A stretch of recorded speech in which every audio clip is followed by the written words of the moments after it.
Humanianity, a new religious call. Humanianity, religion for us all. Humanity, now we all can see. Humanity, how much better we can be.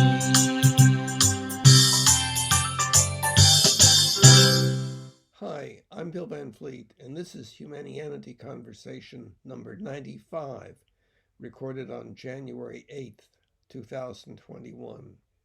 It is the 49th recorded conversation with my friend Mike.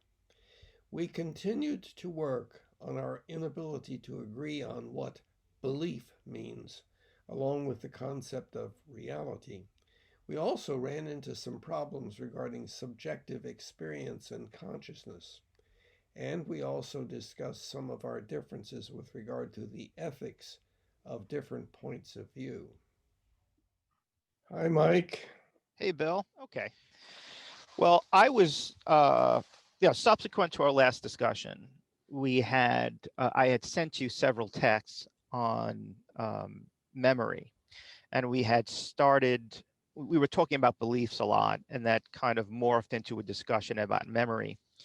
And I found that that discussion about memory have very, very important implications with some of the claims I was making about the necessity of being aware of something in order for you to believe in it. So I was kind of, or in order to state you believe in it.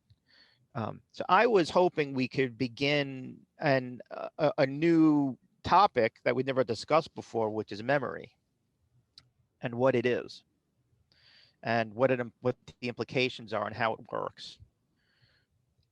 Well, the problem with that is I think what you were just talking about before, the difficulty, the question as to um,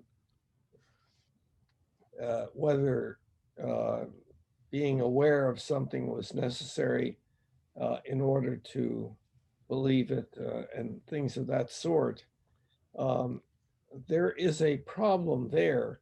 And I think for us to progress into the area of memory, it would be carrying that problem along with us because Okay. there seems to be uh, um, a really basic difference in our belief systems um, that has to do with your what you have in the past labeled your solipsism. Well, the problem with my worldview. Yeah, I know, but I'm saying that in the past In the uh, past. it's been Okay.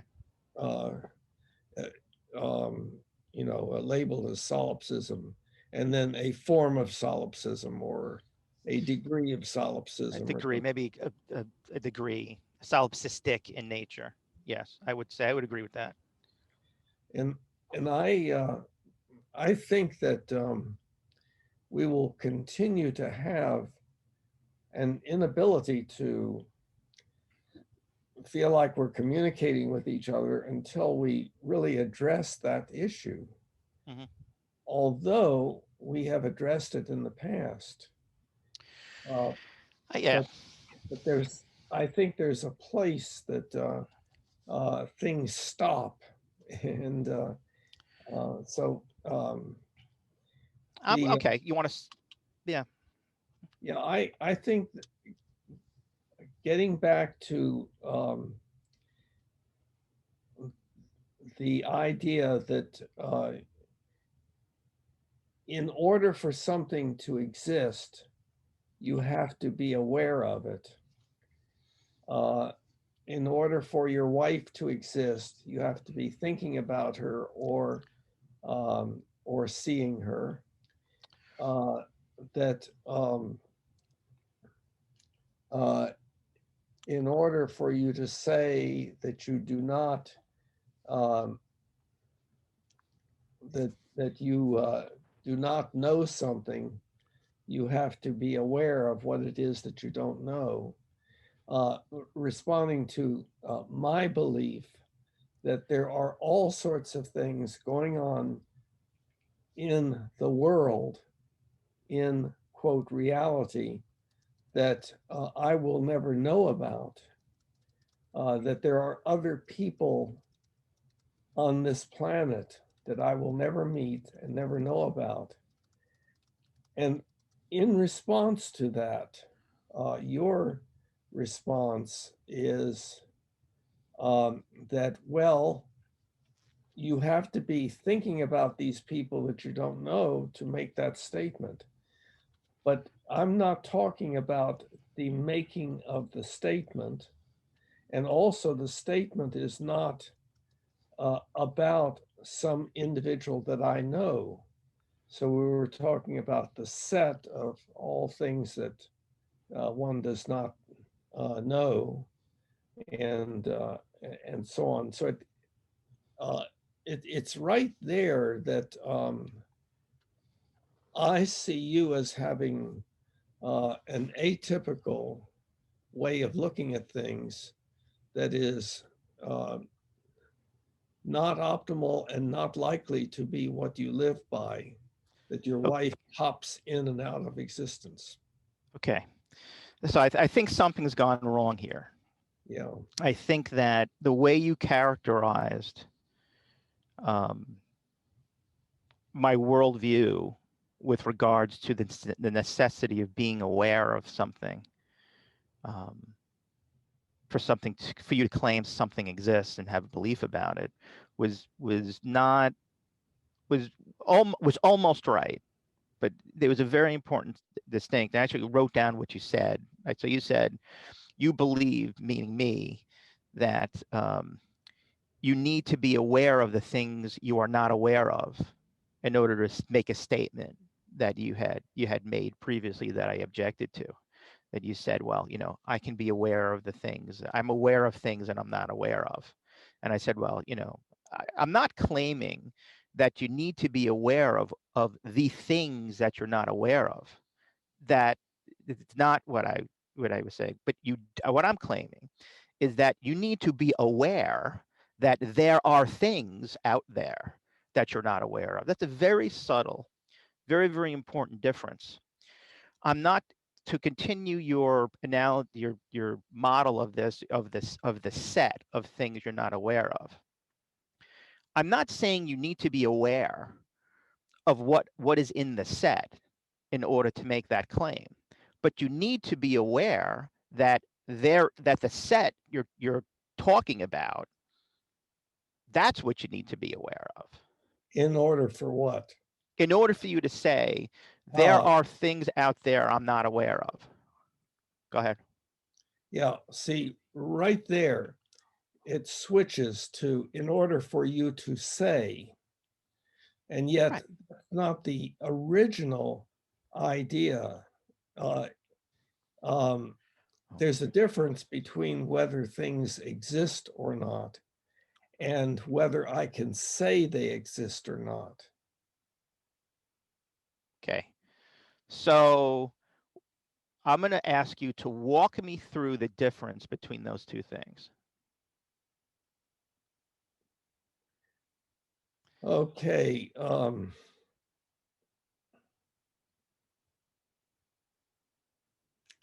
Okay, I've tried to do this in the past, and or I've tried to uh, give an example that I thought would be clearest. And let me see if I can uh, redo that um, to choose something.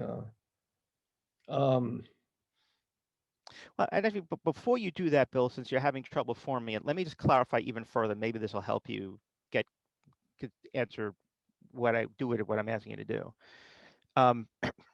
If what I originally said was, I said for you to believe in that, for you to state that it exists. those, I know I those Those are two different things. Well, You just said to it. state right, to state that you believe in something, or As for you to opposed, believe in something, or for you to state that it exists.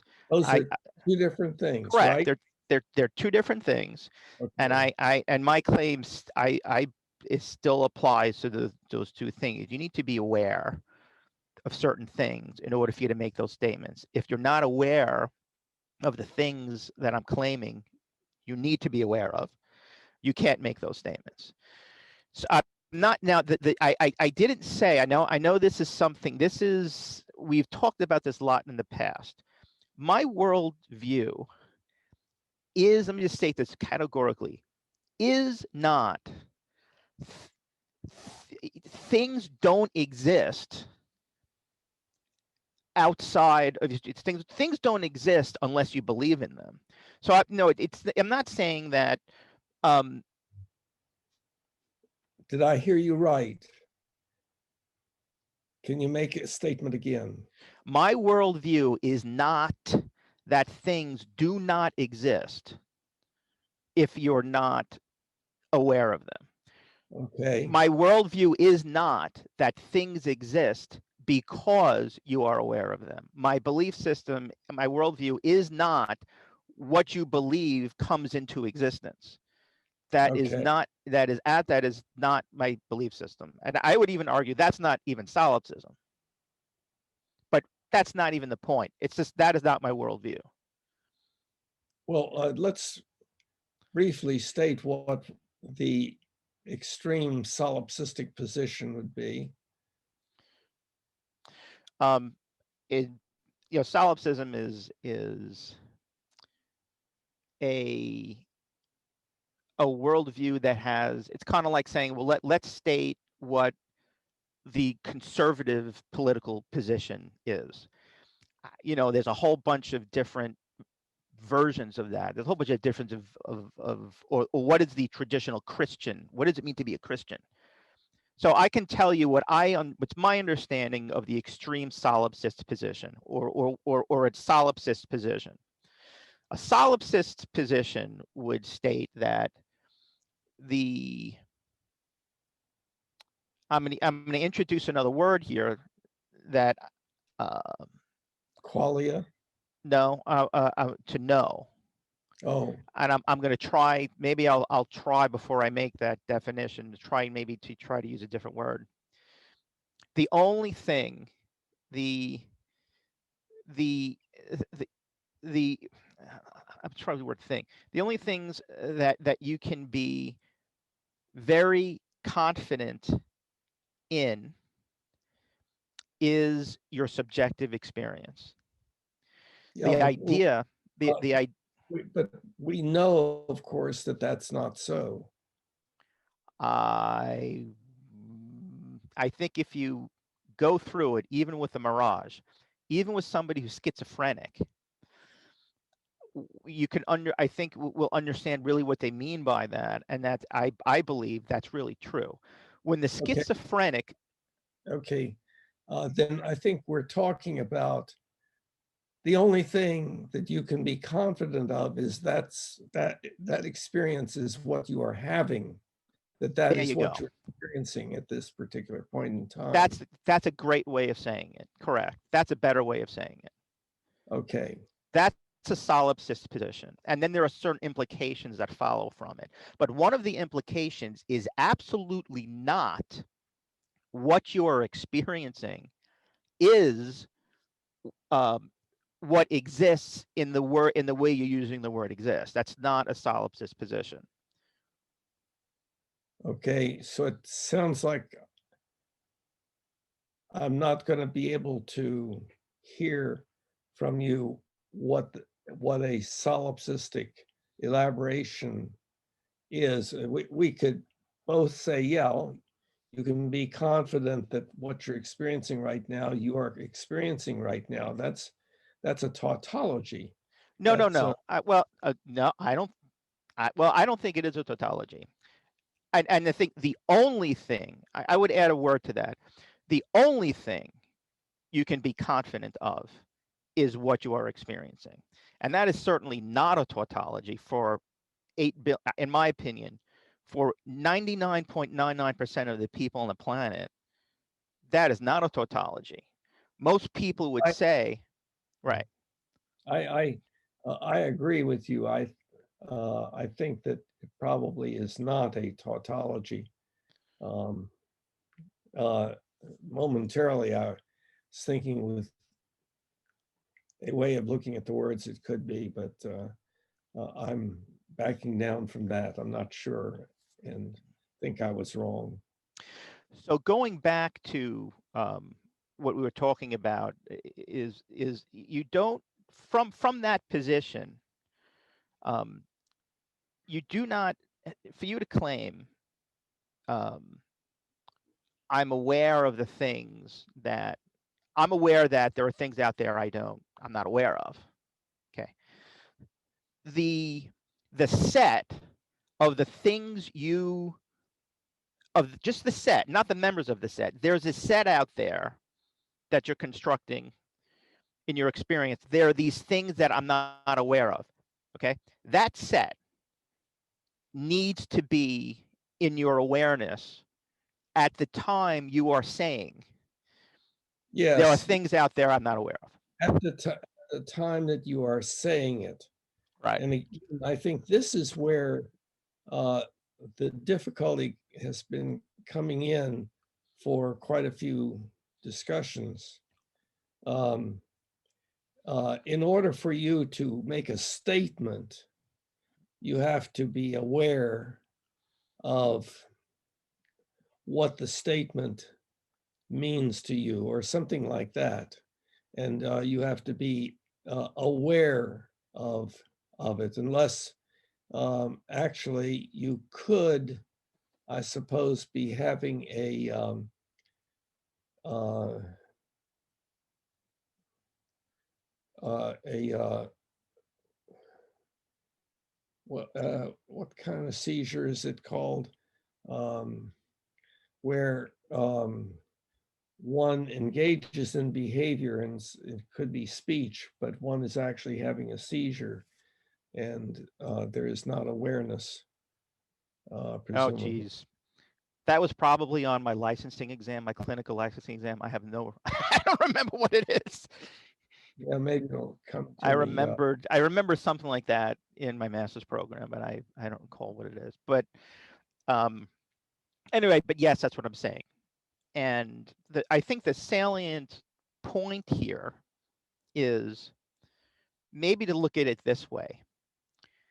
So, what does it mean for something to exist when you're not aware of its existence? See, let me explain what I am claiming is happening there. Okay. So you can use your imagination to imagine in a very creative way that I think only humans can do. You can imagine what it would be like looking at a person, and there are things out there floating around them, so to speak, that exist that they're not aware of. I can imagine that in my head. But my further claim is um, that what I am imagining, okay, I claim can never, has never, and like will never exist in any kind of way outside of my imagination. What will exist? What I'm imagining. So what I am imagining that there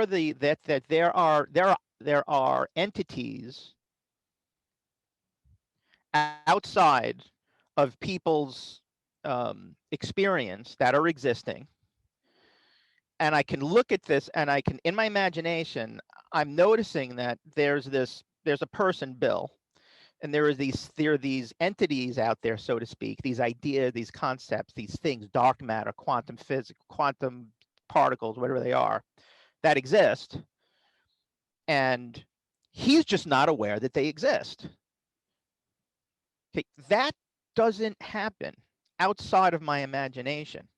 What's happening with Bill, okay, um, is that he does not have the benefit of my imagined point of view, where I can see him and these ideas and concepts he's not aware of kind of metaphorically floating around him. For Bill, his point of view is he is, like we talked about, he can only make claims that things exist of what he is aware of. Make claims. Yeah, So make that's again stating. That's right. where there's a difference between what is and talking about what is. I um, I don't I don't think that there is. I think Yeah, it's in my opinion that's the mistake. yeah, That's your imagination. I think that there is a mistake, but I think it's on your side, Of not course. mine. So that's um, so. Okay, to demonstrate how that's a mistake for me.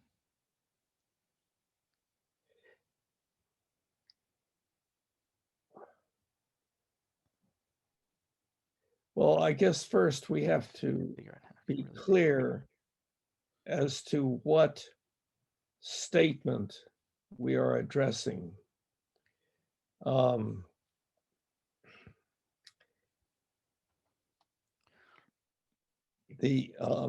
I'm trying to come up with the simplest statement that Mhm. contains the problem. Um,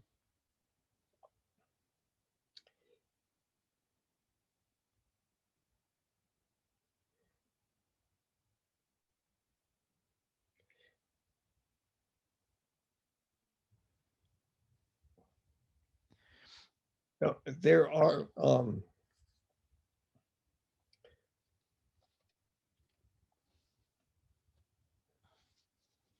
it's interesting because it's hard to come up with a statement that it does not have problematic words in it. But let me continue. Let me work on it here. Okay. Well, I'll try simplistically.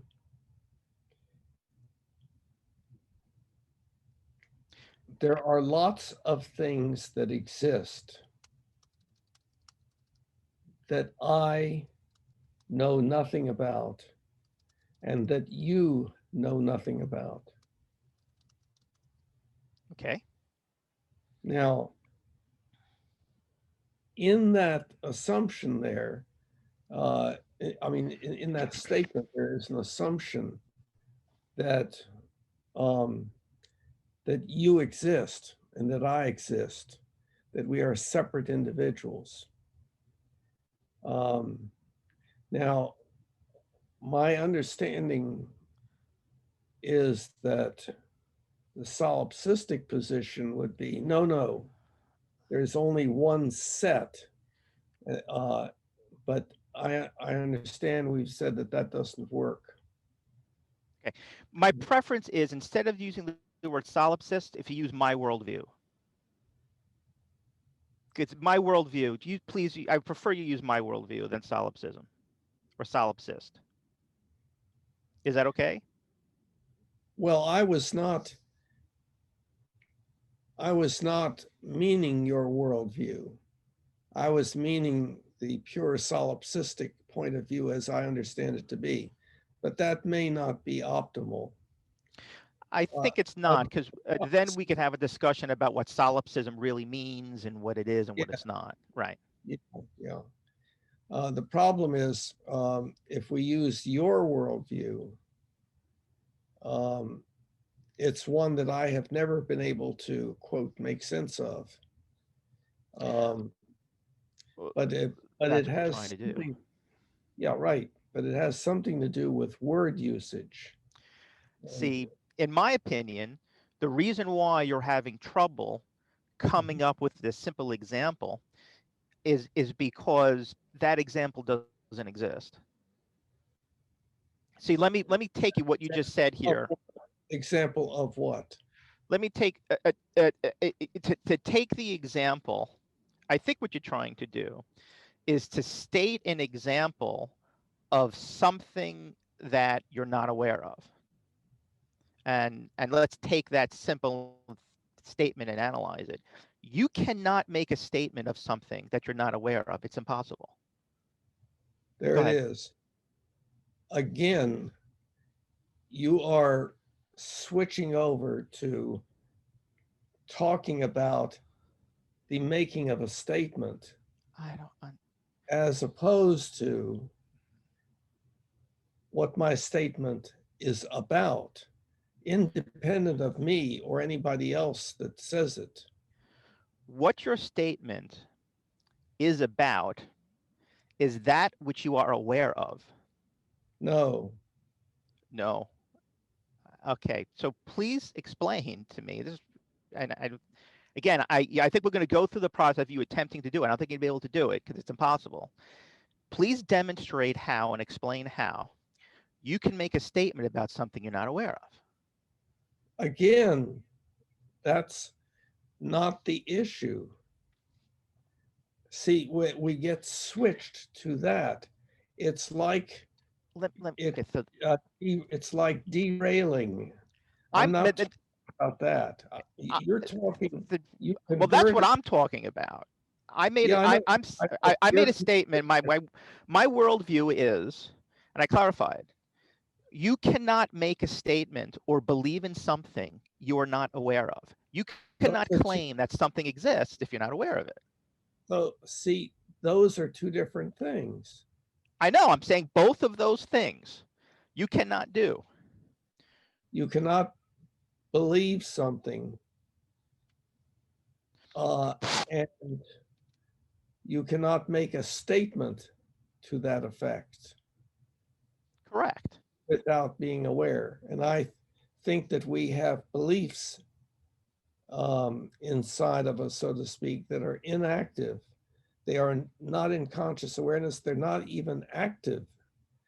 They are not active because the situation has not been such as to activate those beliefs. One Um, situation to activate a particular belief is a question on the part of somebody else about such and such. Where do you live? Oh, I live such and such a place.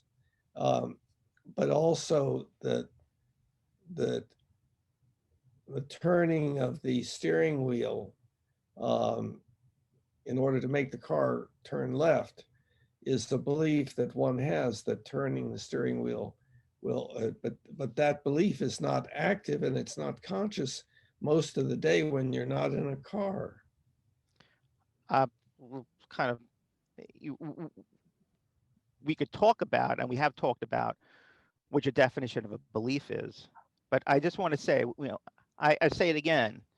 What I am what I'm saying is that you cannot state that something exists. You cannot believe that something exists. You cannot. Those are two different things. I know, and that's what I'm saying. Correct. The two different things. I'm like, oh, you cannot do anything without being aware of that of being not when I say not doing anything. Um, of you cannot do anything without you being aware of what's required to take the action. It's just doesn't it's not possible. That's a tautology is my claim. You You know, cannot there are you things that there are things that we do unconsciously that we do without any awareness. We're doing them all the time. When well you when you looked slightly to your left and raised your eyebrows and so forth, it was a communicative act, but you had no awareness that you were doing it. But a communicative act is based upon what we have learned is the response of others to the things that we do. Well, um, let's get more detailed and clarified.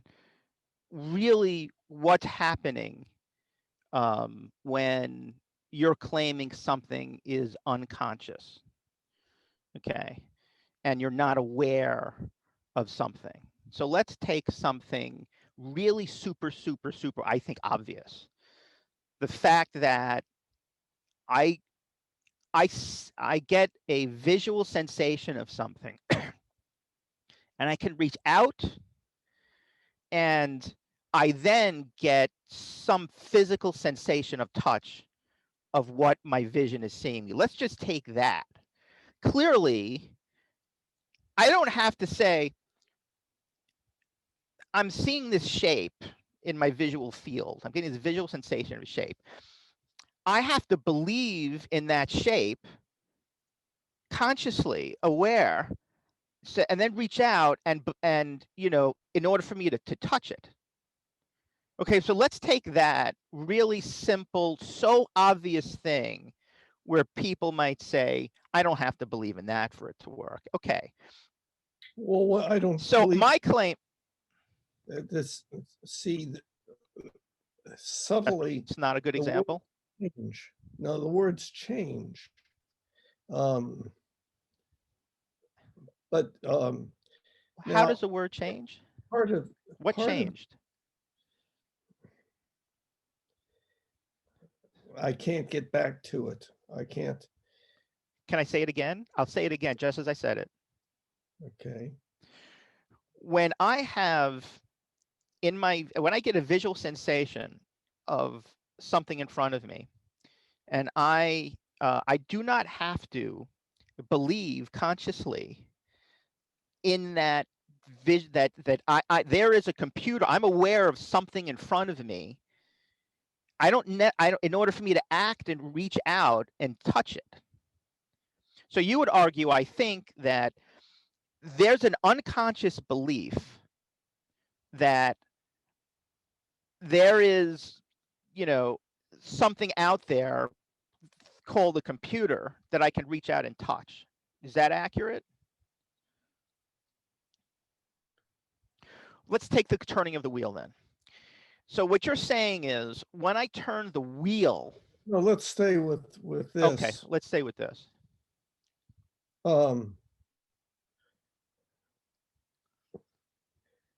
I think the newborn probably does not have the capability to reach out and touch what it is seeing visually.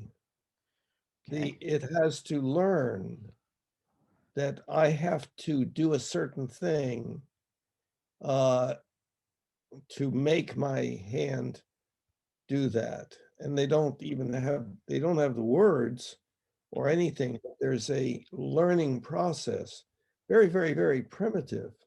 Mhm. But yeah, it might be better to, I think it would be better to use an example that is not.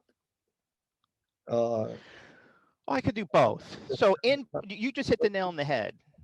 The infant, okay, see, the infant, we just don't remember, but we all came to believe that we can do this and we could reach out and touch things. That was something could agree that was learned. And furthermore, I would argue that in order for the infant and me and you to develop that belief, the visual sensation and we had to be aware of that.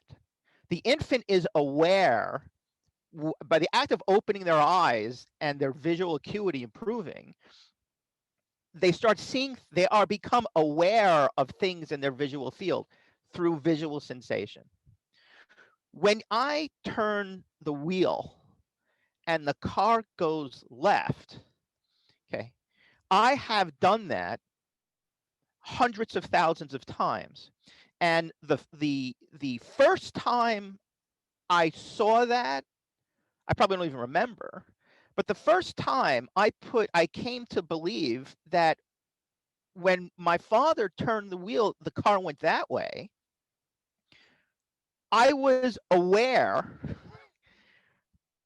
of that action, that I became aware, I noticed through my visual field and the resulting action. When he went like this, the car went like that.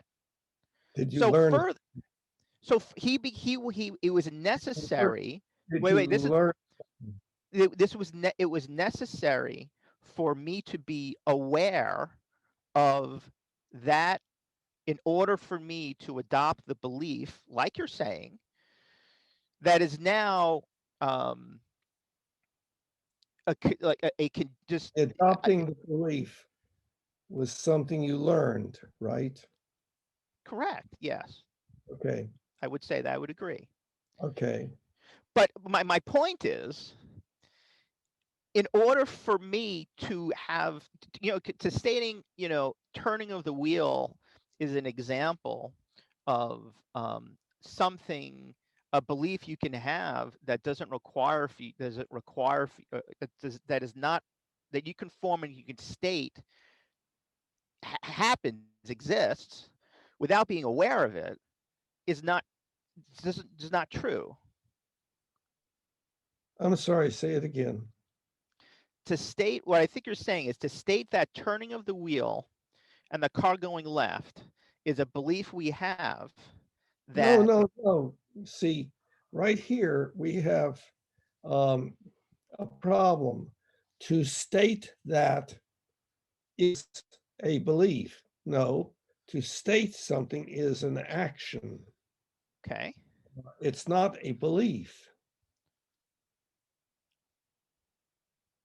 you want to, yeah, I thought we're talking about my worldview, which is to state that something exists, to say I believe in something, you need to be aware of that. I do have, I talked about this last time, I do have a worldview on what belief is. If you recall, belief is qualia in my worldview. Yeah, and is not in mind. So Mhm. here is where we diverge. And I think uh, my idea of belief is better than yours. To say that your belief is a qualia means that it is uh, something that is consciously experienced. And what I'm saying is that we have many, many, many, many beliefs that we are not consciously experiencing. We are not aware that we have them because the situation has not brought them, has not made the belief into a qualia, or even without making it a qualia, has caused behavior to be different than what it would have been otherwise. And this, I think, is where I was saying in the beginning of the discussion, this is where memory comes in. See, I think the way we both agreed that with the definition of memory was had serious implications, in my opinion, for supporting uh, some of my claims about beliefs and when you state to believe in something. So I would say that, to put this kind of Pardon me, yeah, you keep saying believe damn it. in something. Those are And right. So those are two different things in my worldview. wait, believe in something Mhm. is not what I'm talking about. I'm talking about believing something. Okay, what's the difference? Let's, so I understand your worldview here. because the term believe in usually has some added connotation to it that has to do with the motivation that goes along with the belief or something like that. And so I think a belief can be modeled with a sentence, and we can designate that sentence as being the modeling of a belief by preceding it with the words, I believe that. I believe that A equals B. Okay, I think something's gone wrong here. Uh-huh. So a belief. So let's just talk about. Just try to examine the set of, try to categorize what we mean by belief. So a belief, believe in, believing in, the belief, I believe, they're all the same thing. No. Okay, so how, I claim they are. How are you claiming they're not? Well, I think we would have to go through them one by one. They all, of course, have as a part of them the concept of belief. Well, then you need to clarify that. Then what do you mean by belief? Right. Well, that's what we're talking about.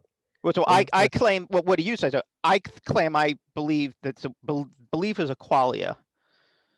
Yeah. Well, see that moves it into ambiguity.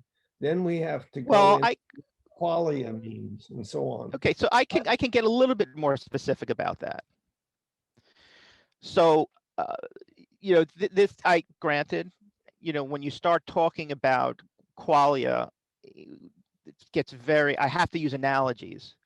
Okay, so I can only make some kind of assumption that we're both human. You work the same way I do, quote, psychologically, so to speak. So I'm going to try to tell you what I experience subjectively in my qualia when I'm talking about belief, and try to get you to kind of recall in your head when you do the same things, and hopefully you'll kind of remember, well, yeah, I have that same sense or same feeling. So when I say belief is a qualia, I am referring to it's not a feeling, but it's, again, I need to start using metaphors and get poetic here. Okay, it would be like me trying to explain what thought is. This is kind of what I'm currently trying to do here. Belief is not an emotion like anger or jealousy or fear. However, belief refers to, it's a sense, a feeling. Some people use the word an intuition. Don't stop me. I told you I'm using poetry here. That does happen outside of conscious awareness. I don't have to consciously say I believe in something. But then is it qualia? Well, wait, exactly. Yeah, that's what I mean. That's what I think makes it qualia. It is something that happens involuntarily. It is part of the way our subjective experience is constructed and formed. It's part of qualia. It's part of being human. Let's make sure that I've heard this correctly. Mm-hmm. Belief is qualia. No, that's not right. I'm sorry. Belief is part of qualia. Please let me not continue. right. I was about to correct that. Yeah. Belief is one member of the set called qualia. Yes. Correct. Okay, Correct. Right. You pointed out that mistake that I made last time. You are correct. please let me try Okay, to go go ahead. through this. Belief is a member of the set of qualia. Qualia is what we are aware of, and No. belief Well, belief can be outside of conscious experience. I would That not. seems like a contradiction. So I would. where is the Yeah. problem?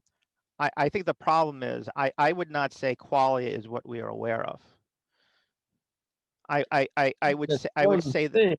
one thing that we are aware of, not it's not what we are aware of, it is one thing. Yeah, you seem to be saying part of the time Mhm. that a belief is something that has to be in No. awareness, i.e., is a qualia. No. I didn't say a belief.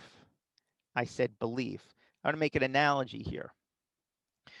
I'm talking about the difference between emotion and anger. When you say a belief, that's analogous to saying fear, happiness, anger. When you're talking about belief, that's analogous to the word emotion. So there's emotion in qualia. There's emotion and belief. A uh, an instance of emotion is anger. Maybe an analogy could be an instance of belief is the statement I believe in the Not belief in a belief. you mean a belief, a model of it would be a statement,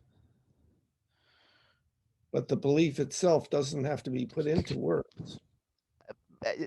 Correct. Yeah, I would agree with that.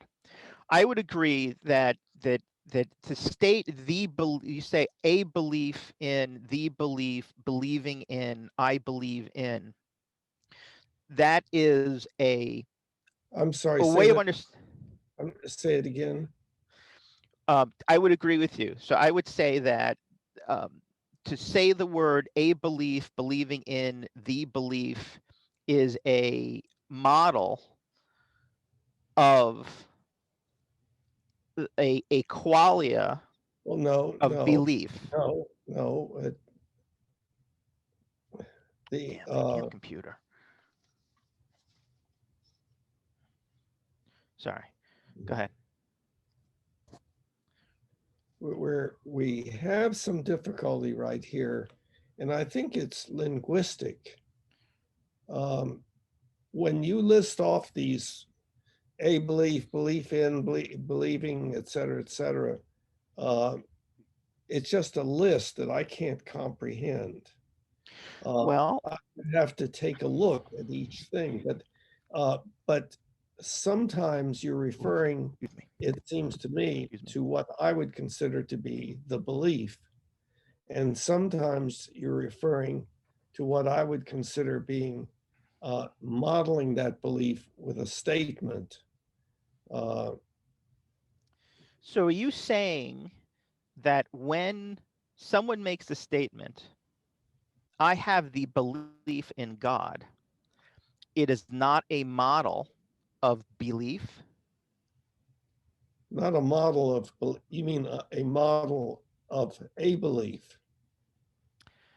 That's not what I would say. I would say it's a model of belief. Well, In but in that, in the same way.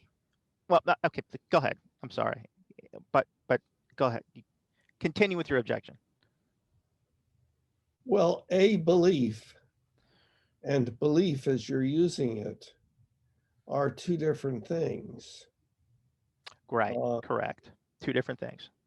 uh-huh. That's very much in my worldview. It's let me try to even maybe even try to get kind of clearer by using the example of thought. One way of claiming this is saying, Mike, you're totally confused. You're saying that belief is something different than a belief or the belief. All that is the definition of a set of all those things. In the same way, you could say thought has no meaning with, excuse me, in the same way you could say thinking has no meaning unto itself. Thinking is just a set that contains all thoughts. Thinking is defined by thoughts in your head. That's what it means to think. I would not say that.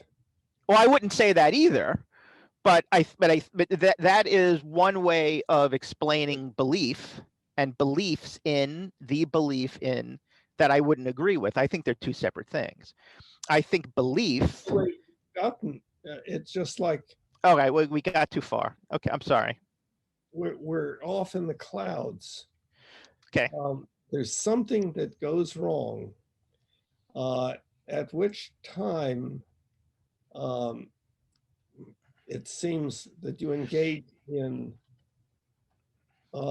metaphor, or no, I don't know about that. That's not necessarily so, but where there is a mixing of linguistic of terms. I don't think I am. I think I'm being consistent in my terms. I know, but I think you're not. When I say, I think there is a difference between belief, as the word is used, and a belief, as the word is used. So do I. Okay. Agreed. We agree on that. There's a difference. Okay. What's the difference for you? Belief is a phenomenon that occurs in animals with nervous systems. A belief would be a specific example of such a change that has occurred in the nervous system of something, human or non-human. All right. So is it a change or a phenomenon? Well, it is a change over time. It is to be more precise, it is the status of a change that has occurred. Okay, interesting.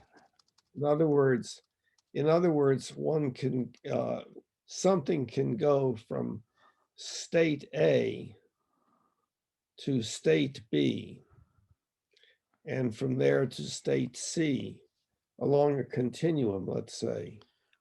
Okay. And so at any particular point, you can say that that's the status of that change. Yeah. Okay. A person can learn something, be it chess, or be it turning a steering wheel, or moving things around in the car, putting things in particular places, and so forth. There are all of these things that are produced by the current status of the nervous system, which status did not exist at some point in the past, at birth, let's say. Okay. Okay. Here, and I've brought up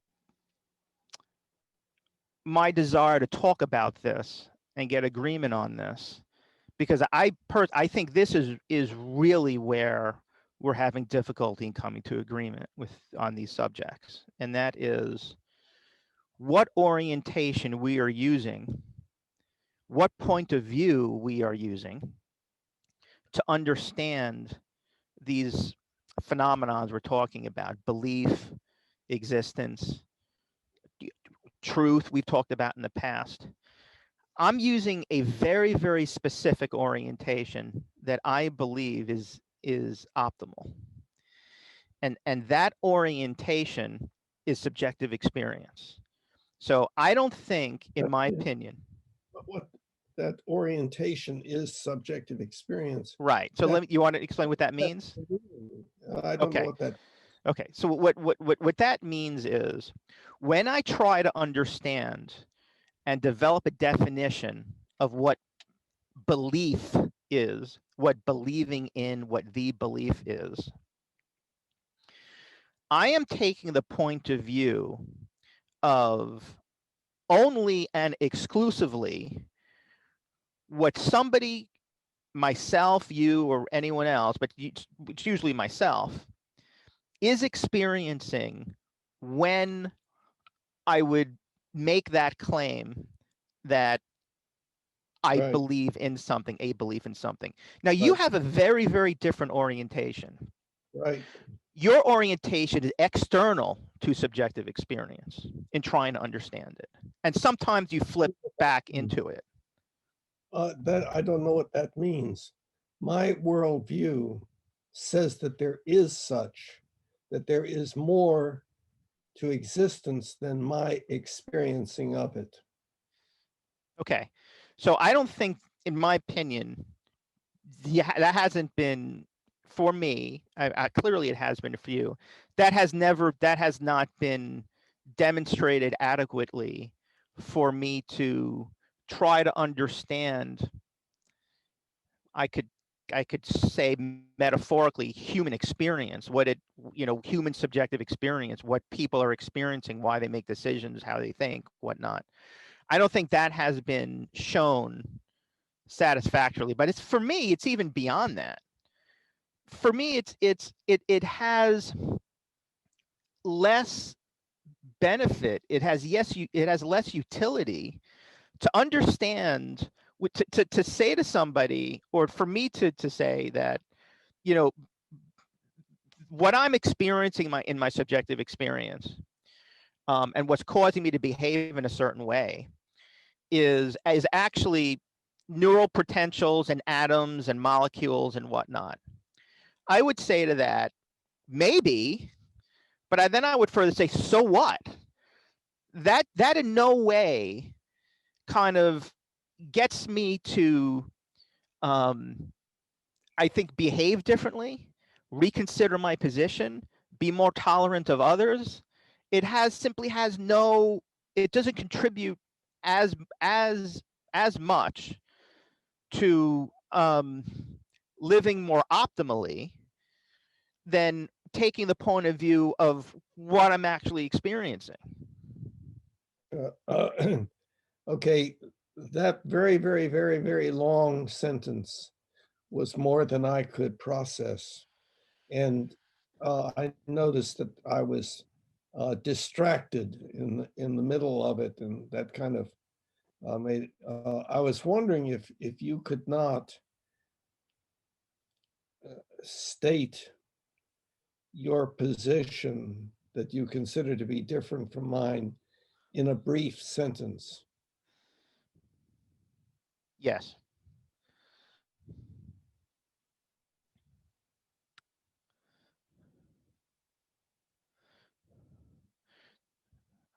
Let me try one, see how it fits.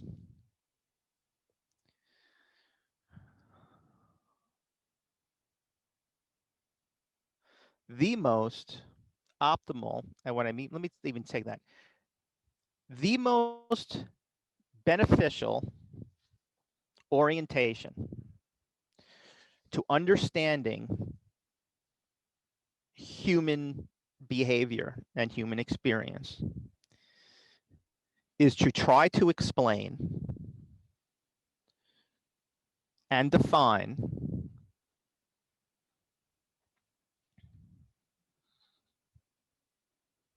um,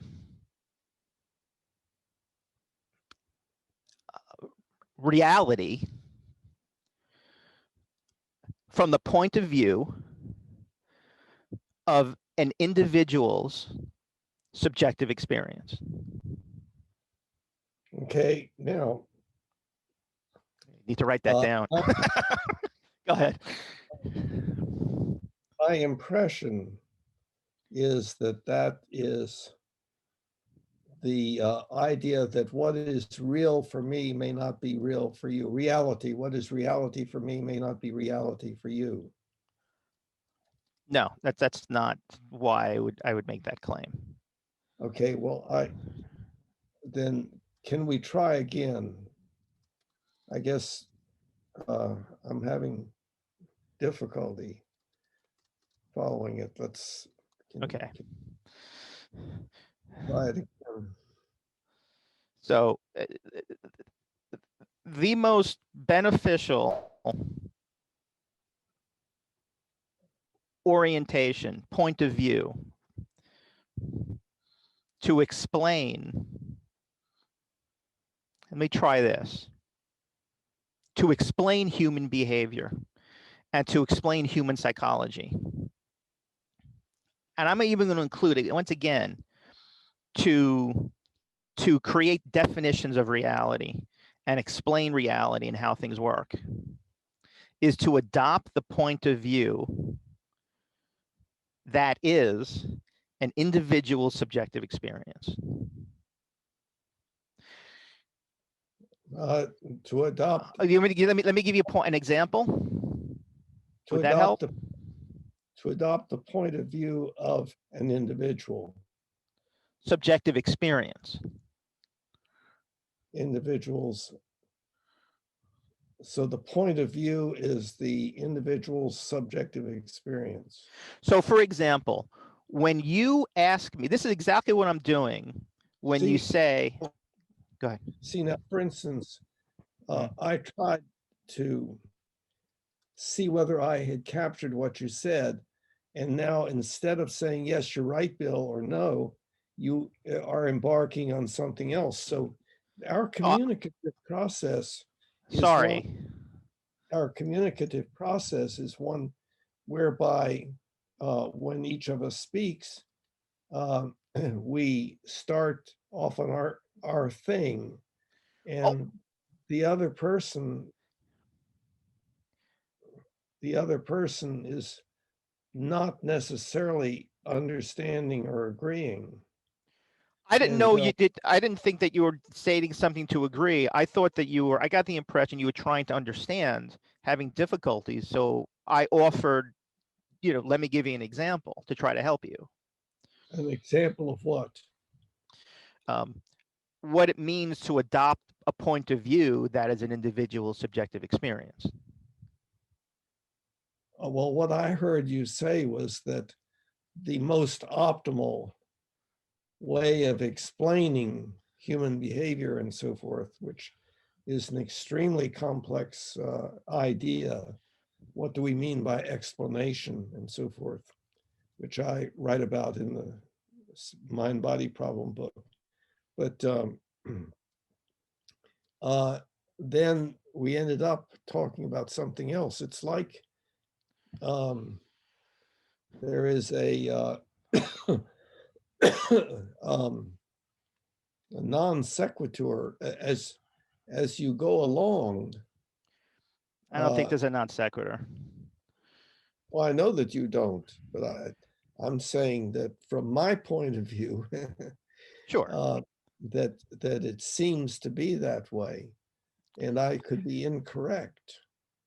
So I just may not be up to grasping it, but I think there's something wrong with it. Well, let's try to end it. So my claim is, let me say it one again, or refine it slightly. The most beneficial orientation, the most beneficial way of understanding reality, human behavior, and psychology is to adopt the point of view that is an individual subjective experience. See, I didn't follow that at all. Right. That's why I wanted to give you an example, but you objected to it. Well, let's focus on what you said and what the words mean. Okay. So, can you say it again? Yeah. I'm not sure about reality, but See how I want to keep that in there. That it is. I mean, the most beneficial way of understanding reality, human behavior, and human psychology, you may not use the human experience. Let me use more specific words. How about the most beneficial way of understanding reality, human behavior, and human experience is to adopt the point of view that is an individual's subjective experience. yeah, and see, that seems very strange to me. What's strange about it? What do you think that means Best in the way, statement I said? working with a schizophrenic individual, and the best way to understand reality is uh, by taking the point of view of the schizophrenic. That does Correct. not sound right to me. Well, Schizophrenic is, as they say, in some regards, out of touch with reality, okay. has Yeah. accurate beliefs. Right. You know, when I think you heard me say when I was forming that sentence, I hesitated when I I to put the word reality in there in, but I think it belongs there. Well, I think it belong, and let me explain why. Let me substantiate that claim. Why I think okay, it belongs there. it will involve what you mean by reality, and we mean different things, I think, I by know that. that it's exactly what I was about to say. Yes. So it is it is it is we have never, well, firstly, I have never heard in any of my readings, and I'm not aware of any philosopher who's ever substantiated reality in the way that commonly used. And during our discussions, more importantly, I think during our discussions, I really, both you and I have never been able to really come to a real um, an argument that really convincingly demonstrates that you know w- reality is something and we can define it without referring back to our subjective experience.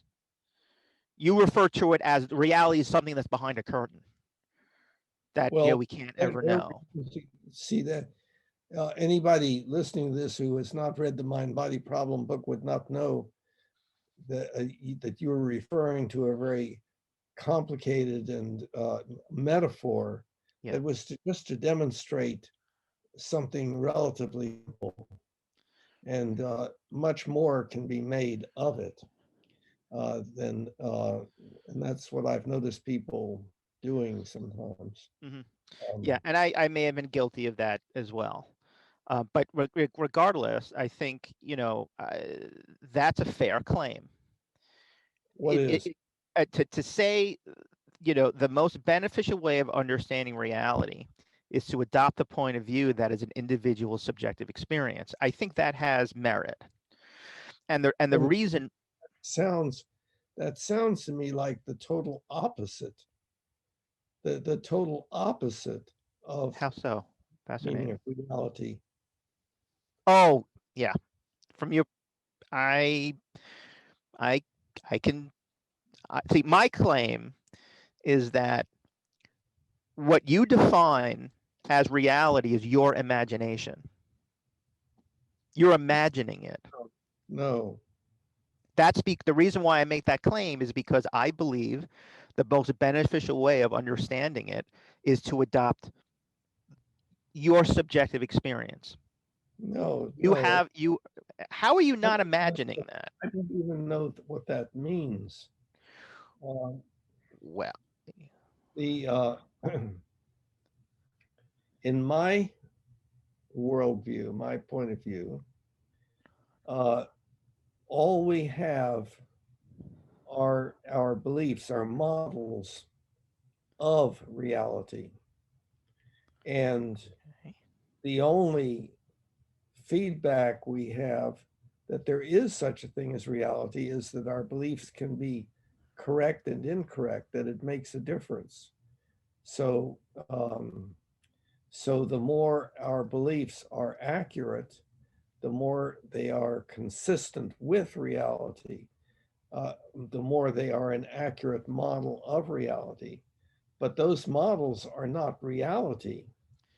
Correct. I would agree with you. I agree with you on that. And on that basis, I should change what I'm saying. That's true. You made a good point. So I would, I took a step too far there. I agree. So let me restate this. Can I? Are you? Sure. Okay. The most beneficial way of understanding what we consider to be reality is to adopt a point of view that is an individual subjective experience. Say it again. The most beneficial way of understanding what we consider to be reality is to adopt a point of view that is an individual subjective experience. That's, yeah, so you can see that that's the opposite of what I'm saying.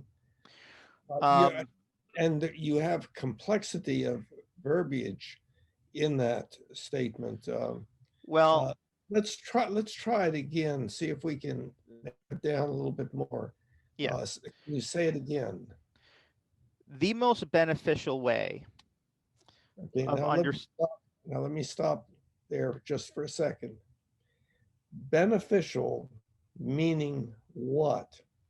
Now, I'm not asking for us to define that. I think that you mean probably reduction in conflict. I think you've said that in the past. But that may not be what you mean. So, I think it's not. okay. Okay, well, let's Let me start again. change that. Let me start again. I appreciate this is really good. This is really helpful. The most accurate way of understanding what we consider to be reality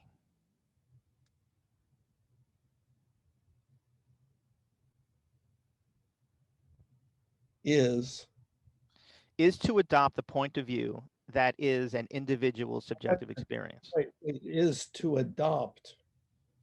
Okay, let's start again. I want to get it clear. The most accurate way of understanding what we consider to be reality is to adopt the point of view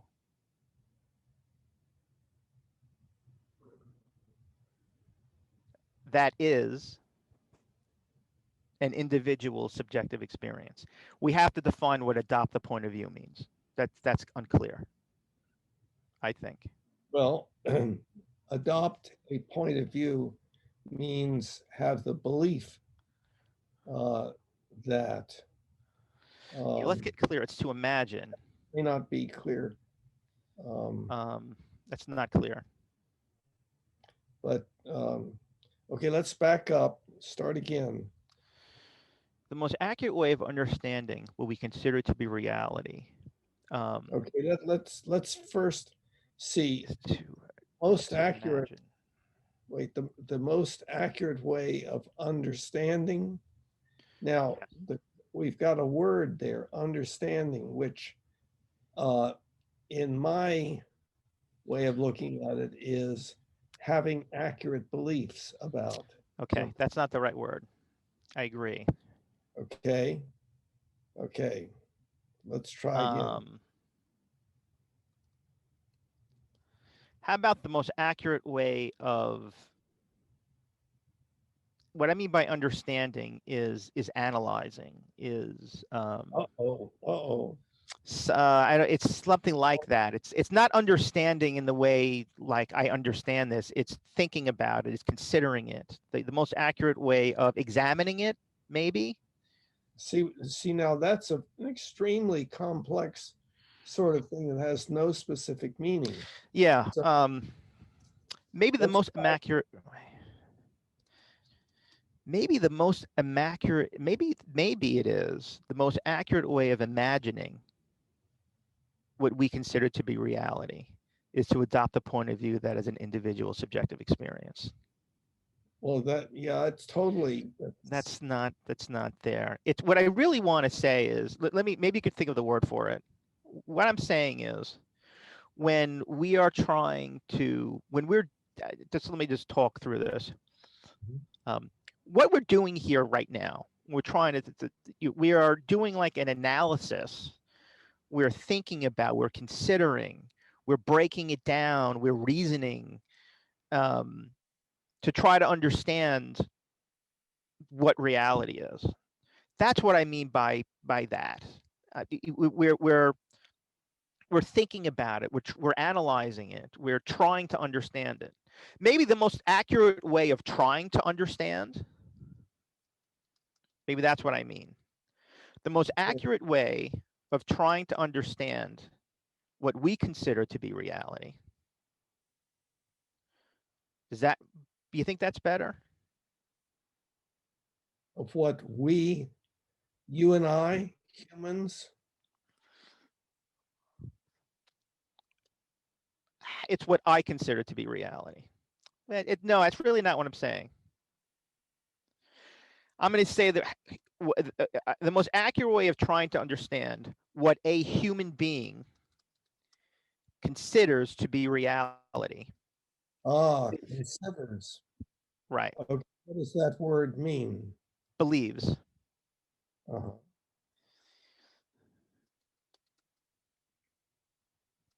Okay, let's put the word believes in. Okay. So the most accurate, go ahead. The most accurate way of trying to understand what a human being believes to be reality is to adopt that human being's, okay, I think I got it now, is to adopt the point of view that is the human being's subjective experience. Please, hold on. Okay. Oh gosh, it got away.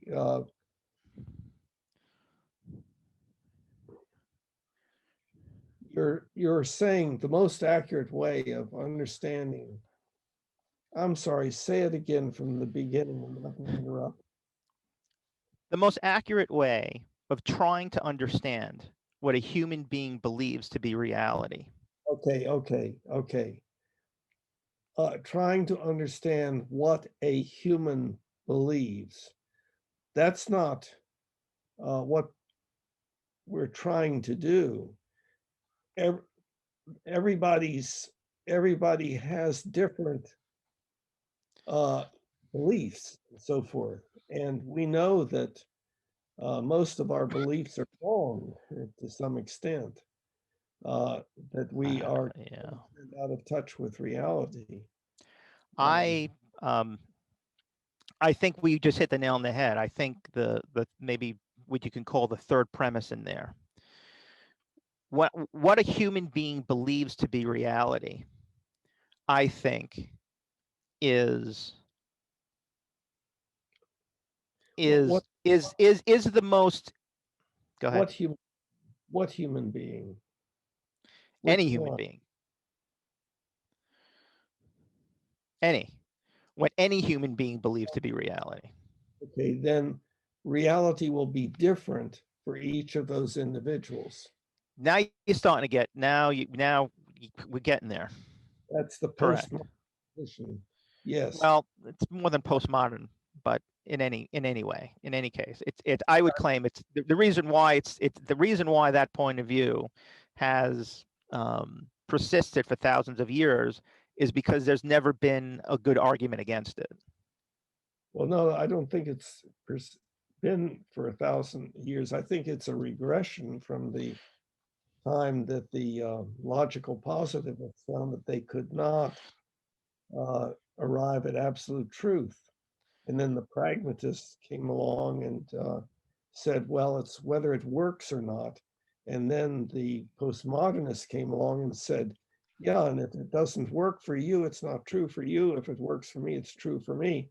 There's no absolute truth. So why don't we just have a beer and get along? Well, no, I would claim that belief is not accurate. This idea has been around. This idea of what a human being believes to be reality was created by Pyrrho in ancient Greece. He started a whole school called Pyrrhonism. The reason why it still persists, I would claim, is because the positivists and the empiricists through the 1800s and 1700s and that the whole scientific revolution, when their attempts to kind of explain what reality was and what reality is, rather than simply how it, how we believed it worked, utterly failed and was not able to um, present any kind of argument that really refuted kind of unequivocally and proved that you know what a human being believes to be reality is independent from reality itself. It's a nice thing to believe in, but it's not been shown, and that's why it still persists. And maybe it's changed. Maybe the postmodernist movement adopted it, but it was around for thousands of years before postmodernism. Wait, wait, not been shown. You don't see my two fingers. We agreed two fingers meant to stop. I didn't see that. Yeah, Did you, yeah. um, can you raise it higher? Now I can see it. Sorry. Oh, yes, Yeah, that's yeah. what. I couldn't see it. It was outside the camera frame. Okay. Yeah, thanks. Sure. Um, well, it's gotten away. Can you go back to what you were saying?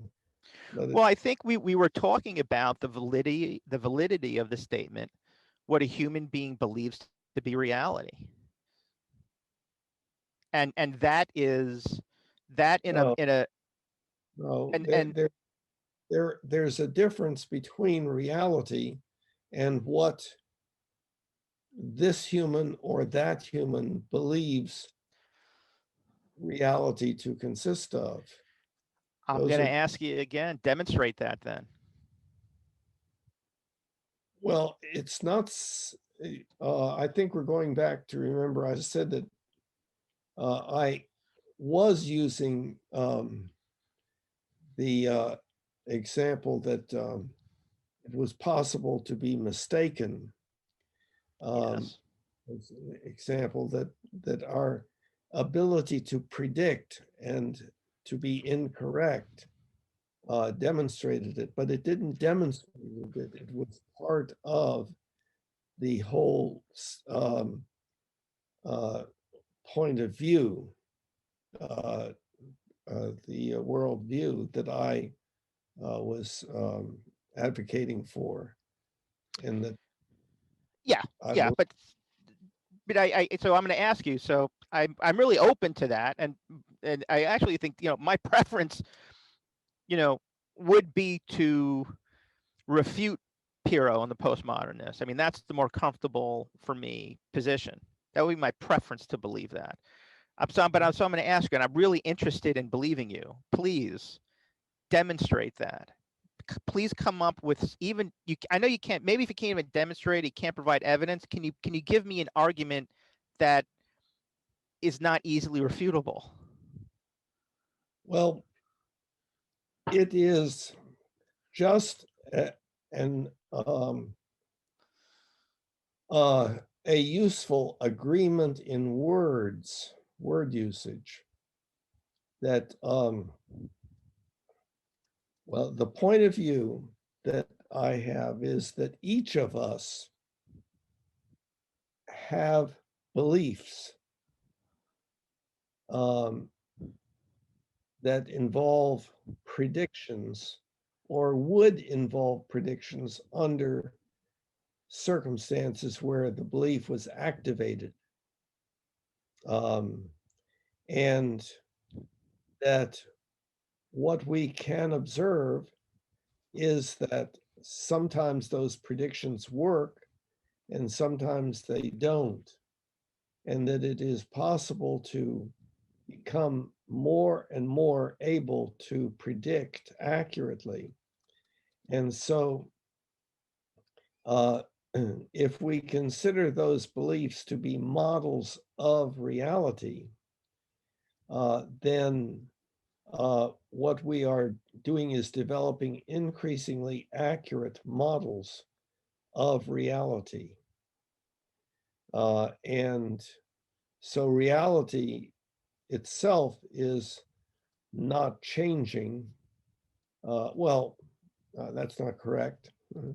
Uh, uh, Reality may be a process of change, seems to be, i.e., there's such a thing as time and change.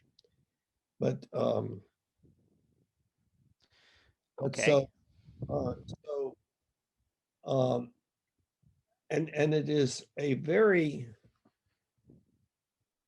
useful point of view to say that we can develop increasingly accurate models of reality, because the more accurate our models are, the more we are able to confidently do things like build computers and get to and from the moon and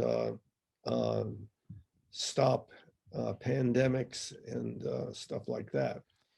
So it is, I think, extremely important to have beliefs that are as accurate as possible. And by accurate, I mean accurate models of reality, of the way things, quote, really are. Okay. So my response to that, oh, sorry. So my response to that is the reason why that argument fails to convince me is because you're using circular reasoning. You're assuming that I was not giving a logical presentation. I was giving a worldview. Again. So then let me. That's that. I don't we understand. I'm confused. Okay, you're giving a worldview.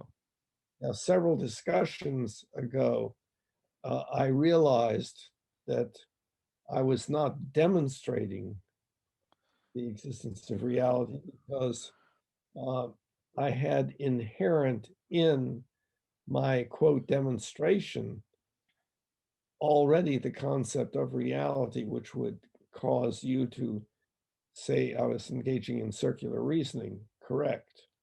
Okay. So I don't believe that it is possible to demonstrate that my worldview is the correct one. But on the other hand, you have been starting your sentence with most beneficial and so forth. And if It was we accurate. define, no, beneficial. I'm No, talking about when your sentence started out the most beneficial or we changed optimal. that. I said the most accurate way. But when you said beneficial and optimal, Mm-hmm. my point was, I think that Okay. I believe that my worldview is more beneficial and optimal in that, and I would define it as reducing pain, suffering, disability, and early death, and increasing joy, contentment, and appreciation, and preserving species. Yeah, we've gone through this also. I don't believe, in my opinion, that worldview increases the probability of joy, contentment, and happiness. I think it does the opposite. You think that it causes conflict? I think that that's just amongst many other things. I think it promotes the idea that, and I think implicit within that your worldview is an idea that there is an ideal standard, an ideal truth. There is something out there that we judge ourselves against, and we judge everything against. And our goal is to get as close to that ideal as possible. And the reason why that is not optimal, and it is, and among other things, is that that ideal that you're claiming is somehow independent of subjective experience and opinion and belief is inaccurate. It actually is simply an opinion and belief. That's all it is. No, see, you just said something that is contradictory to what that worldview was. Oh, That reality is not uh, the same as belief about it. I think that I it's almost as if I think, but I think you admitted this is what you're doing. Um, it sounds like you're just saying, I am choosing to believe that um, I am choosing to believe in a definition of reality that means something different than my subjective experience. Okay. I still have not heard how that is simply anything other than a choice you are making. That's right. Okay. So my contention is, since that's your choice, the most accurate way of understanding what the human being Bill Van Fleet believes chooses to be reality is to adopt the point of view that is your subjective experience. I got lost. I couldn't follow that sentence. Because this is a choice you are making to define reality in a certain way. Choice, we know, choice is choice happens, is choice something that exists, that happens in your subjective experience? Well, now there you get to book two, the mind body problem and choice. Choice is a supernatural belief. You just agreed. You said, I said, is that so you're choosing to believe that, to define reality in a certain way, and you said yes. Okay, Yes. so my question to you is, when you choose, Uh-huh. is that something that does that choice happen in your subjective experience or outside of your subjective experience? Well, I think probably some of both. Okay, can you explain what part of that happens outside of your subjective experience? And what I mean by that is, when you choose something, um, part of that choice, you're saying, I, I, I can't believe you're saying this, but I think what I'm hearing you say is, you believe that part of that, it's still your belief. You believe part of that choice is happening outside of your subjective experience. Yes, we're choosing to do things like the way that you move your hands. You're doing that without any conscious awareness.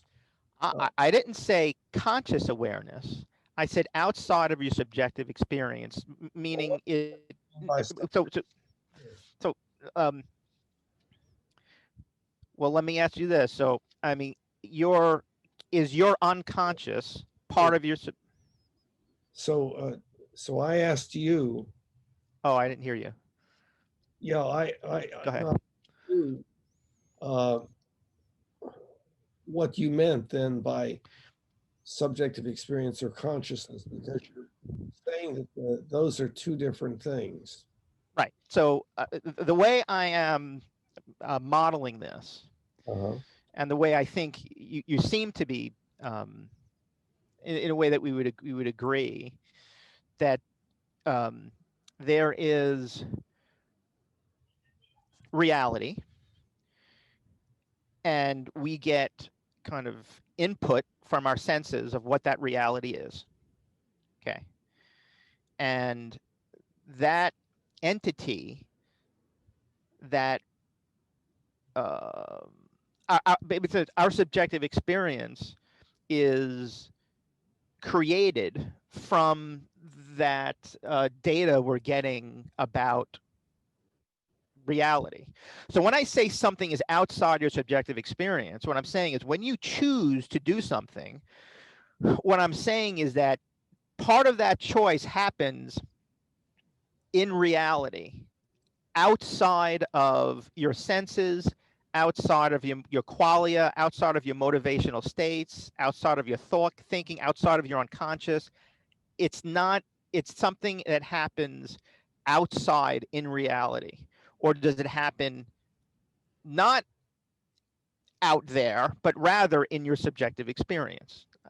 So I would Well, say it, you're saying that it either happens in your subjective experience or it happens out there, and that's of course that you have a visual model of the relationship to uh, existence and so on. But um, the other possibility is that no, it's just not conscious. That there are things that are conscious, things not conscious.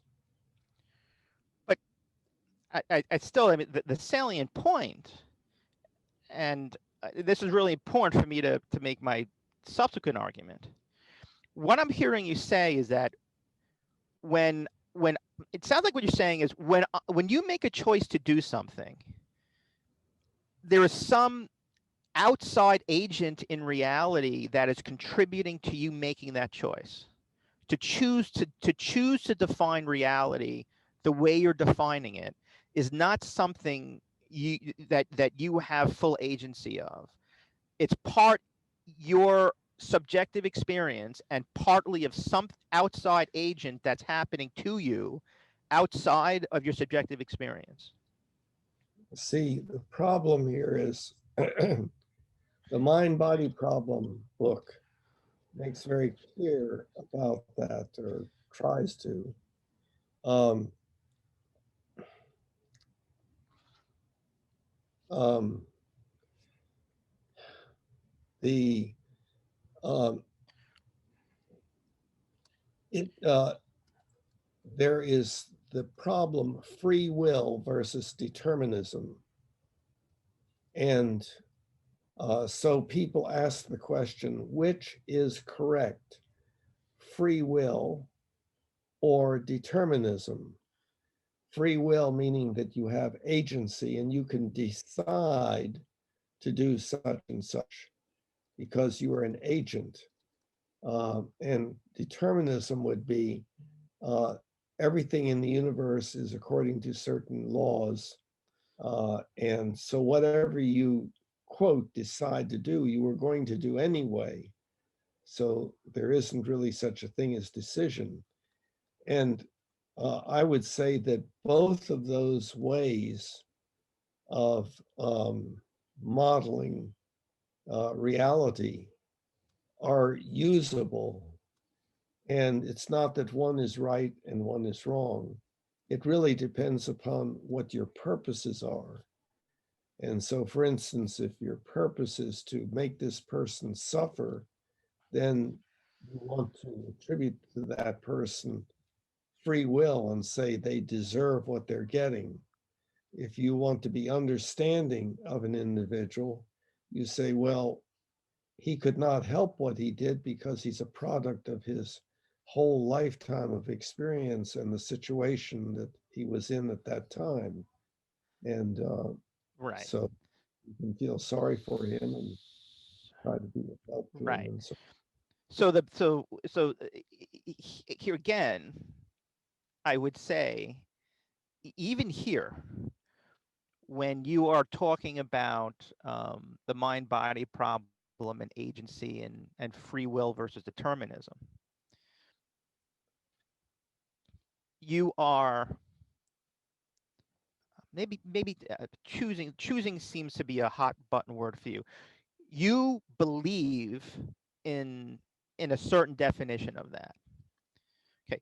The best way to understand that definition is to adopt the point of view that is your subjective experience. If I really want to understand that definition, any definition you have, the best way for me to do that is to imagine myself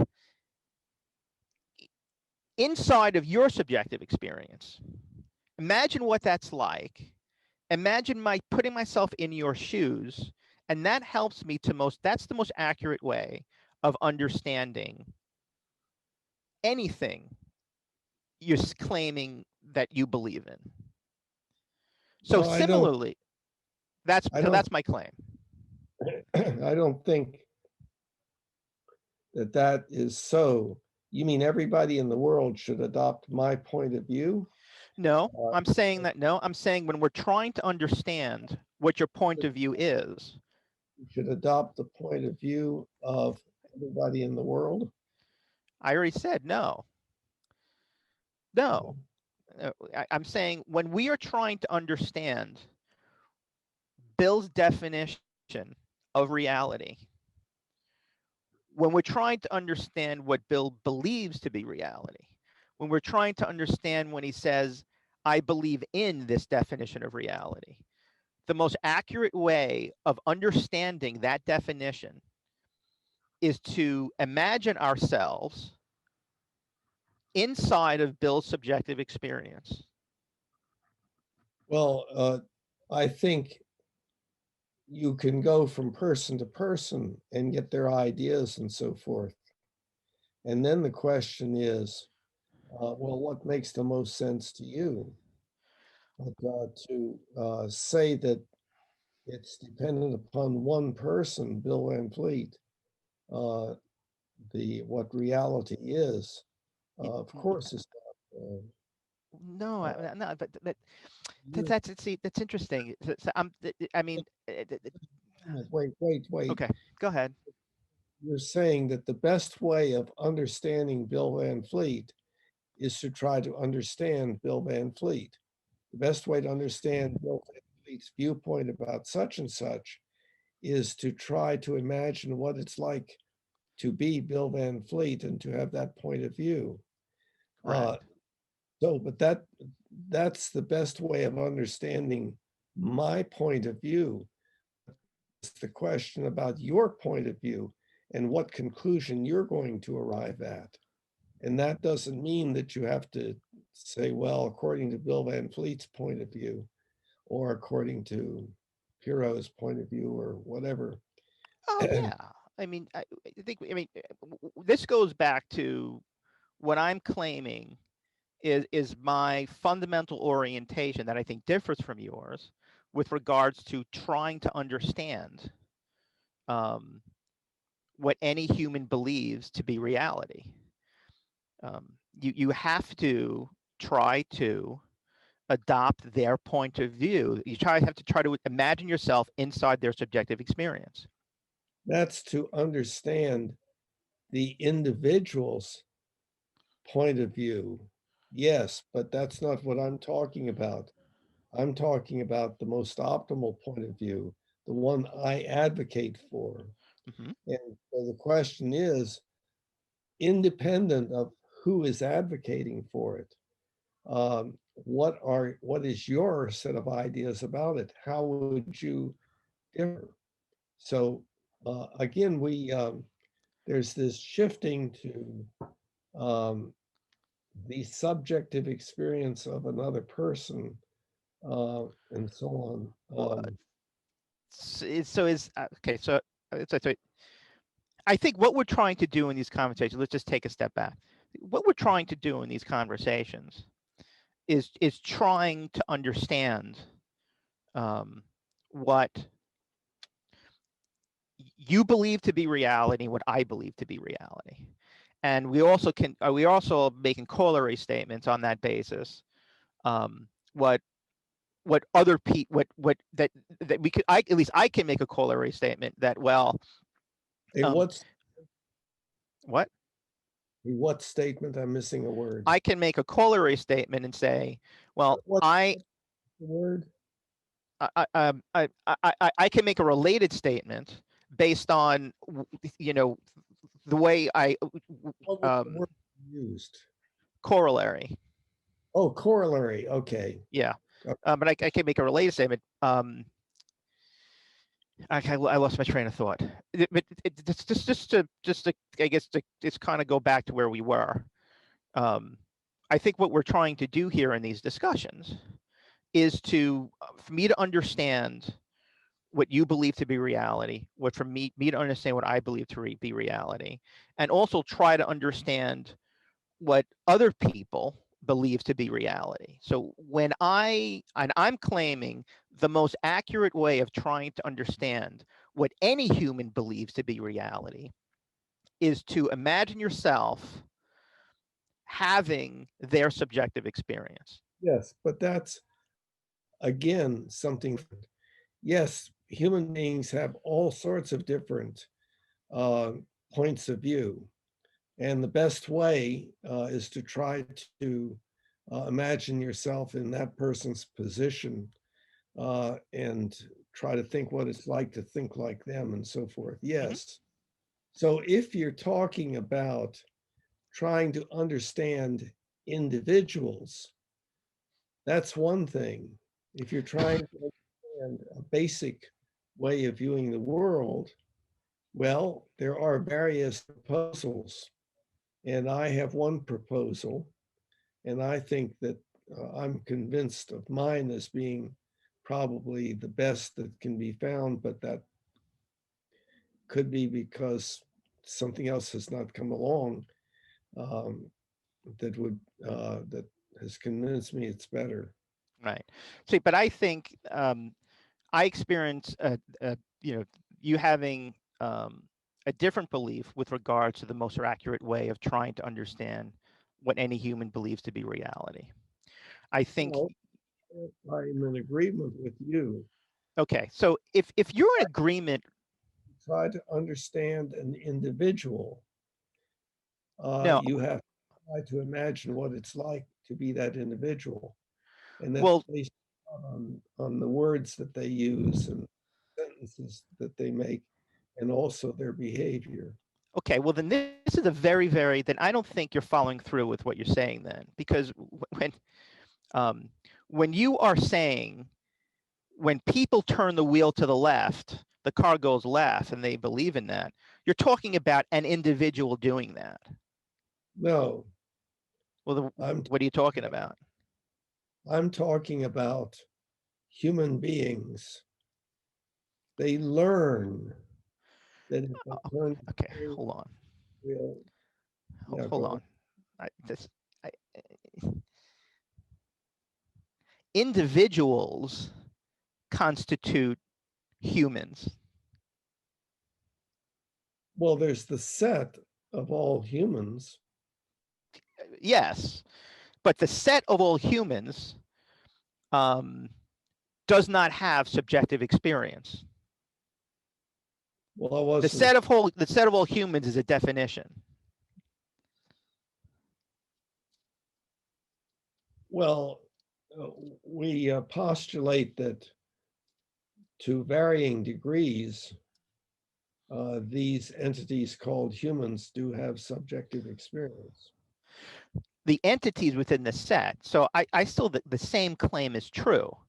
When you are trying to understand what humans are doing when they turn the wheel and the car goes left and what they experienced and what they believe to be reality is, you have to first start at an individual doing that, go inside, go adopt their subjective experience, and try to then infer and extrapolate to what could be happening, most likely is happening with the entire set. I don't think that that's really so. I Really? don't. I Huh. don't recall I having done that. Um, why is that not necessarily so?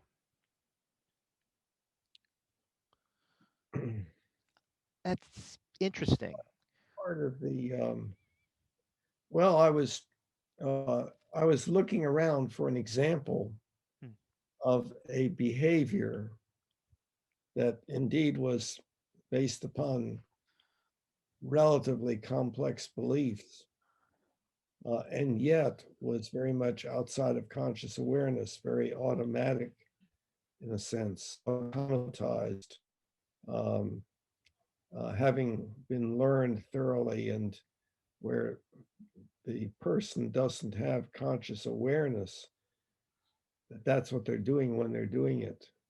They can be talking uh, with somebody in the car about some very involved subject. I understand. So, Still, yeah, still have the belief that turning the wheel will cause the car to turn in a particular way, and their right. behavior is driven by that belief. Got So it. it's out of conscious awareness. So this goes back to your definition of subjective experience is conscious awareness only. Okay, yeah, we in earlier in this Yeah, discussion, I yeah. asked you to be that it seemed to me that you were uh, making a distinction, and I wasn't clear about that. And then we got the word qualia came sneaked in and made things worse. Right. um, so Okay, I got it. So this is another area of, oh, you I'm sorry. see, you see subjective experience as being different from conscious experience. I would, uh,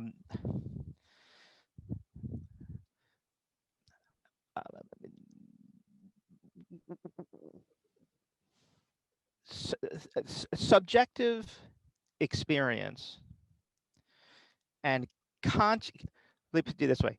Conscious experience is part of subjective experience, but subjective experience can consist of more than only conscious experience. Okay, so you are saying that there is some meaning to the phrase unconscious experience. I See, no, no, I would say no, I would say this.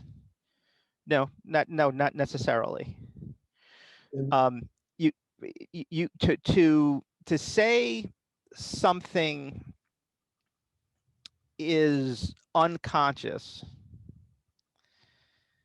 implies that it has some existence when it's not conscious. We had the same conversation about memory. Okay, so for example, I can imagine a unicorn right now in my head. It's consciously in my subjective experience. Okay, when I talk to you, and if I imagine myself talking to you an hour from now about a whole bunch of complicated subjects, and I can say, well, I know I can imagine that unicorn will not be conscious. Um, that doesn't mean the unicorn is now unconscious. I didn't follow that. You didn't follow that. What is not followable about that? What did you not understand? Because you're using the unicorn is supposed to be something that never did exist. Well, If I understand correctly about that. no. Let's take, right now, I'm talking about, I'm stating that, my wife, I'm talking to you about my wife, and it's in my consciousness. That thought is conscious. And 2 hours from now, while I'm talking to you about all these other things, not thinking about my wife, doesn't mean now my wife is now unconscious. All unconscious means is I'm not thinking about it consciously. It doesn't have any, that doesn't constitute, like, it's a thing that it's a thought can either be conscious or unconscious. Well, I don't believe in that at all. we've got a word usage problem, a rather severe one, still going. It's been that way for weeks. Can you excuse me for just a minute? Sure, sure. Yeah. Okay, I'm back. Sorry about that. No, of course. Where were we? Yeah, I don't know, but uh, it all hovers around um, the really early statement. I mean, weeks and weeks ago, uh, of uh, when I'm not thinking about or perceiving my wife, she does not exist. And I know that that no longer is your opinion. Right. So, but what's been happening more recently um, is when I am talking about quote reality and my worldview and what reality means in my worldview. Um, your statement of an evaluation of that point of view becomes switched to trying to understand not the worldview, but my having of the worldview. In other words, putting yourself in my place and so forth. And I Having think of that the worldview. Go the ahead. worldview can be an independent thing that is not based upon Bill Van Fleet or some other human being with a name and so forth. That that you yourself uh, can have a worldview that may be similar to that of many other people, but different from many other people. And indeed, the question is whether what is most optimal. And so then the question is, well, what does one mean by optimal? And that gets into the issue of ethics, and uh, that uh, that essentially people would classify me as relativistic with regard to morals and so forth. In other words, our cultures uh, produce within us ethics, a set of beliefs about what we should and should not do. And that's different for different cultures. And it has to do with the goals also that people are looking for. So it's a little bit like, uh, hey, you all, let's go to Carowinds. Good idea. We all agree. Okay. Who should do the driving? Who should bring the food, et cetera, et cetera. So the ethical beliefs follow from having of the mutually agreed upon goal. Okay, so now what do I think is the goal that most people would accept?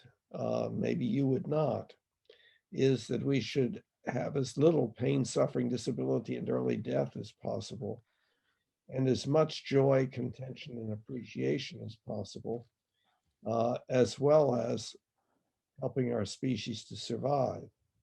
And the processes of evolution produce survival of the species. Okay, Uh, I think I got it. Then let me mirror back to you. So I think what are you saying?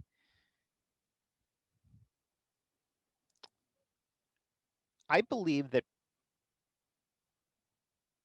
the most important thing about the worldview you adopt is the degree to which it decreases pain, suffering, and early death, and increases joy, contentment, and happiness. And that is the primary. So when you adopt a worldview, it's being motivated on the basis of an ethical belief that I just stated. I need to do that which decreases PSDED and increases JCA as much as possible. Yeah, as well as promoting the survival of our species. I I mean, if got it. we did those things, but our species went out of existence next month, I would not think that that was optimal. So Yeah. I'm all, Yeah. yeah. Well, in other words, if we're talking about what should we attempt to believe, um, I believe that we should attempt to have the most accurate beliefs possible. But there's, I'm not, there's some ambiguity there. There's some uncertainty because I know that for some people, it is relatively harmless that they believe that there's going to be an afterlife. And I think that the evidence so far is more in the direction that there is not an afterlife. However, there are people who believe that there is evidence, um, and they're studying at the Rhine Institute, and um, uh, there's all sorts of uh, things like extrasensory perception and past life experience regression and things of that sort. Um, so um, uh, so I think that it has to do with as if the beliefs actually have something to do with um, well, no, that's not going to be right. I was going to say if the beliefs have anything to do with uh, JCA and PSDED, um, then they should be as accurate as possible. But I was now talking about some beliefs that may be inaccurate, but actually contribute. So I think there has to be a deeper look at that sort of thing. But I think that we are, as humans, committed to the development of ever increasing accuracy of belief. That's what we are using to try to save our lives in the pandemic.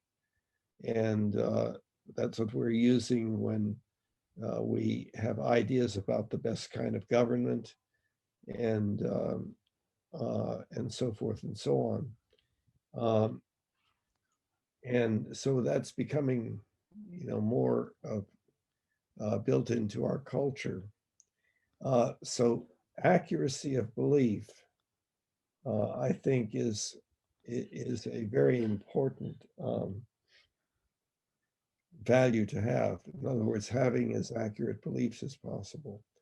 However, Right. as I said, I think that there are some possible questions of that, and that it may have to be looked at more deeply. And Uh, that gets into the mind-body problem book also. And Okay. So I could say I think respond a lot on what you just said, but I just want to try to narrow down what I think that we were talking about is I had noticed that when we both try to understand what a human being might be experiencing or might be doing and try to explain these bigger questions. It was what does it mean when something exists? What does it mean to say something is real?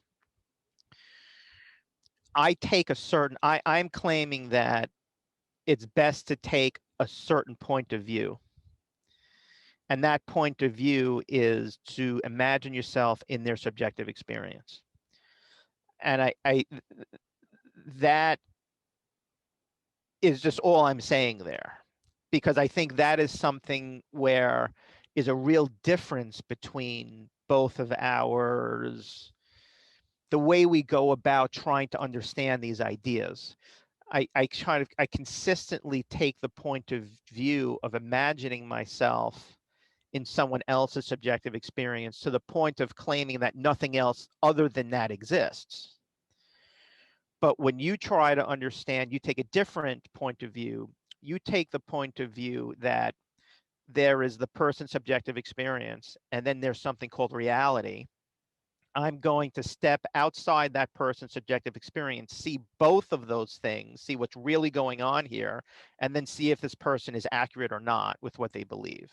And I'm saying, no, that point of view is not the best way to understand that person's behavior, because that point of view is completely in your imagination, doesn't exist. The only thing that I believe would exist is that person's subjective experience in that moment. On that basis, I can make claims such as 5,000 years ago, when there's a person, or forget even 5,000 years ago, on that basis, when a flat earther tells me the earth is flat, not round, I can say that the earth is really flat from that person's subjective experience, Well, from that person's point of view. all you're saying is that that person who believes that the earth is flat believes that the earth is flat, but there's still the question as to whether that's accurate or not. I No, that's not what I'm saying. I'm saying that the earth is really flat. See, this has to do with the idea that Wait, that really, really flat. So you're, by really, you mean in reality. In other words, when you say the word really, it is related to the word reality, right? correct, because again, I am adopting the point of view. Is so there is Let me his. no. Let me finish. This is important. I need to clarify this. You're stepping back to a definition of reality and a way of understanding reality that is your way of understanding it. It's not mine. This is where we get into the difficulty in understanding. My claim is that if you want to understand what the flat earther believes to be reality, you go into his mind and you go into subjective experience. If you want to understand, it'll be clear in a moment. If I want to go into and Yeah, but understand what you believe to be reality, let me just finish. I understand your objective. Let me just finish. I'm going to ask you this. Let me finish. If you want to understand what you believe to reality, I step into your subjective experience. I could do the same thing with my wife with regards to whether the earth is round or flat or anyone else. Now, the question becomes, well, what is reality? Okay. So, what data do I have to go by? The only data that I have to go by is what you believe, my wife believes, I believe, and what the myriad of other 8 billion people believe on the planet. There no, is no such, okay, well, what is the other thing then? we have our species has learned after the first exponential change of language has learned the rules of evidence, rules of logic, and rules of evidence. And so there's a way of determining what is accurate. And that's why all of a sudden we've been able to do enormously complicated things, good and bad. So, how is that? How is that? Okay. Let me just replace the word reality with the the ability for the rules of logic and the rules of evidence to guide what we should believe in. Okay, so I can ask, I can step inside your subjective experience. I can ask you about that. I can see what you believe about that. I could do the same thing to my wife, my mother, my father, me, and the other 8 billion people on the planet. Then you need to ask you the question, okay, who's right? Because the among those 8 billion people, there are going to be people that disagree with that. There are going to be people, my mother's one of them, who would say that science and reason and the rules of logic and the rules of evidence do not apply to certain things. And some people would say they don't apply to anything, it's all faith. So my question to you is now, who do you believe? The ones that can do things that nobody else can do. Yes, but that's because you believe that is the standard that is most appropriate. Well, if Does it's it the does one it doesn't make it real in the sense you're saying. I want to survive the pandemic, and, Huh? and so am I am uh, indeed believing that uh, scientists who adhere to the rules of logic and rules of evidence and so forth uh, are coming up with the procedures that are probably the most effective, Mhm, most likely to save my life. mhm. Uh, that is because you believe that. I happen to believe that too. My aunt and uncle don't believe that.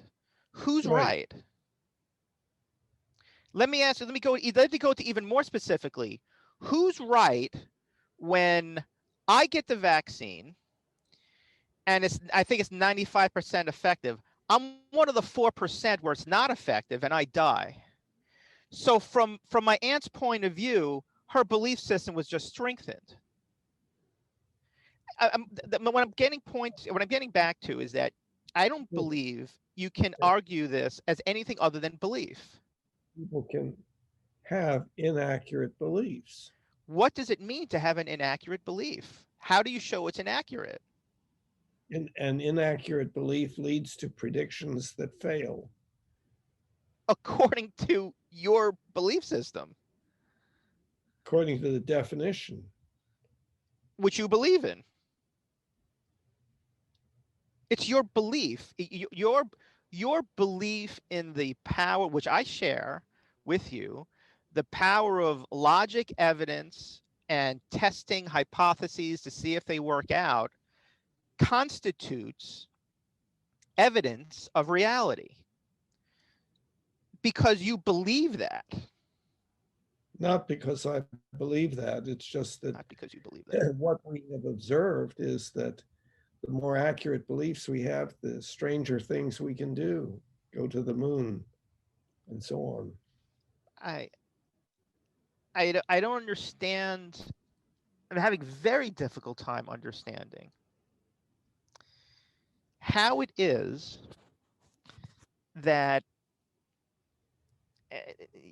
you can characterize that as something as other than your preference of what you believe the most to be the right thing to believe in, the most accurate thing to believe in. How is that anything other Well, than your preference? said two things: the right thing, the accurate thing. Right. Okay, so those are not the same thing. Yeah. Uh, but when you say the right thing, that's an ethical concept. What's the The most right thing? accurate. Well, the most accurate beliefs are the ones that are most accurate. And most accurate means leading to predictions that turn out to be what happens. And you can't recognize how what makes that statement accurate is your belief that it is accurate. No, I don't think. Wow. I think that Interesting. I think that would be true even if I never existed.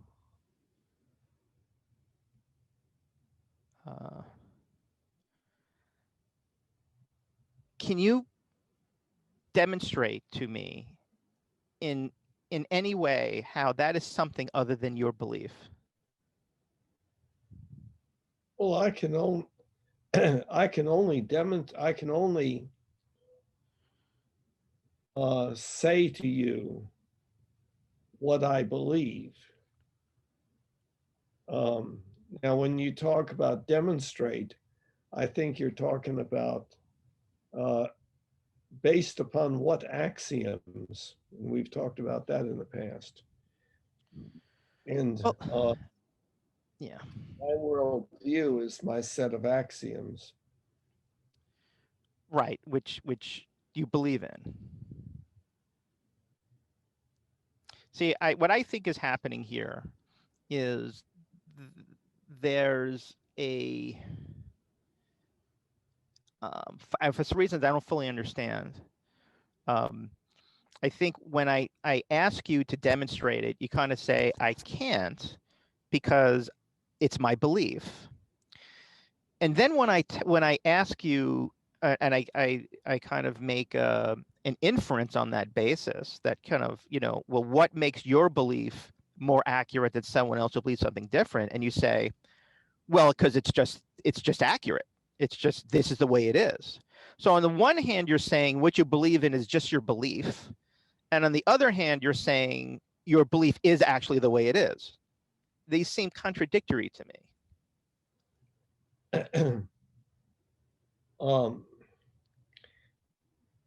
We've gone over that a number of times, how it's not something I can, quote, prove to you, but it's something that it is my belief would seem understandable and convincing for you to hear. Now, the thing is, well, I was about to say, we're talking about my belief system. And I was thinking, well, what about yours? Some of the questions that you're asking me, what if they were asked of you? But on the other hand, most of the beginning of this discussion and through most of it, it has been a discussion, an effort to understand your worldview. So, But for me, it's been an effort to understand yours also, which I still have a difficult time understanding what I hear to be two competing and opposite claims. One okay, is that, yeah, go ahead. yeah, one is that I can't show that my uh, beliefs are anything more than just my beliefs and could be wrong.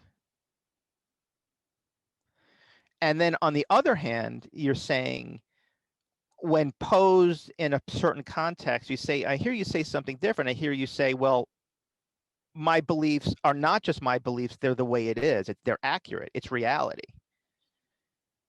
Well, no, no, I don't. That second statement doesn't sound like something that I would make. Mm-hmm. All I can do is uh, express in words, model linguistically, my beliefs, Okay. which I understand may be correct or incorrect, Okay. meaning accurate models of reality or more accurate models of reality, and incorrect meaning less accurate models of reality. So, So then if you believe that,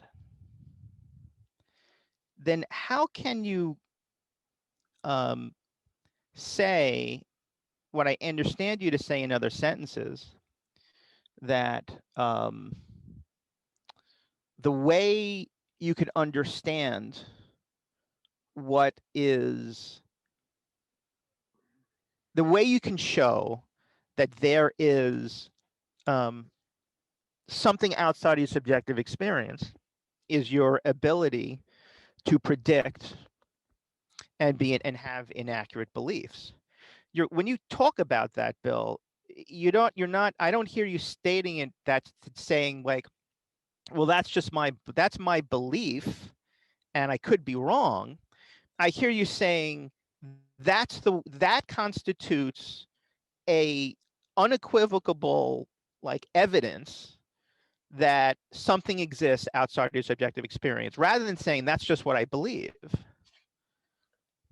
I don't think so. I don't think that I've been making that claim. Ah, I do have a high degree of confidence in my worldview. I do have that. But I recognize that I could be incorrect, um, as anyone can be. right. So this goes back to my original premise that um, your claim that that reality exists outside of your subjective experience or independently of your subjective experience is simply your belief. And beliefs we've talked about, you've already claimed that a a belief is is part of your subjective experience. A belief. No, that's not accurate. Again, we seemed to have. Right, right, because you believe a belief could be, right, you think it's conscious. That's what you mean by subjective experience. It's Yeah, conscious experience. So you could, see, so in that way, belief can be outside of subjective experience for you. let me Interesting. clarify. Mm-hmm. Let me clarify that I am using the term subjective experience the way that I use it in book 2 on the mind-body problem. Mm. And I chose those words to state what I was trying to convey because they conveyed the uh, the concept most accurately or most effectively, perhaps. Um, the term subjective experience, as I use it, uh, is not accompanied by something called objective experience. So just to make sure that um, we want to consider subjective experience to be a single word, so to speak. It's a two-word term. Okay, now I don't. I have not. Um, I have not, as far as I can recall, ever experienced uh, the um, the feeling or impression that it meant anything different than consciousness. Um, uh, Except that I was probably using it more technically, more precisely defined in the mind body problem book.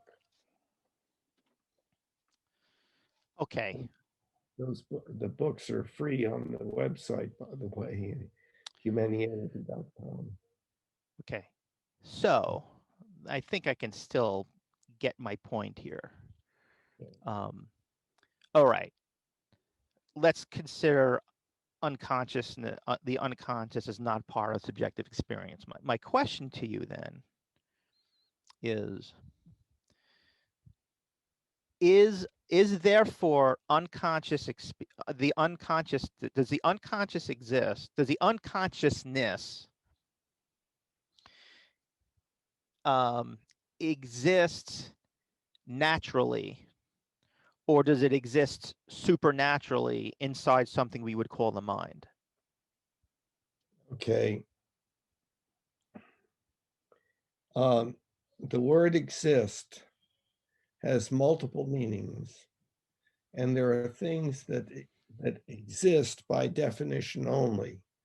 They come into being because of our use of words. Hmm. Uh, and so I'm not maintaining that there is an entity uh, somewhere in existence that is my quote unconscious mind. All I'm saying is that there are things that when I'm doing them, I am very aware of doing them. There are things that when I do them, I'm just vaguely aware. And there are things that when I'm doing them, I'm not aware at all. I cannot really say that there's any evidence that I can observe that I am aware at all. Uh, Aware meaning in conscious experience. So, so uh, I consider that a way of modeling uh, uh,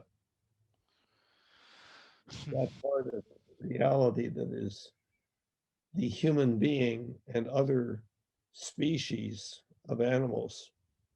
Um,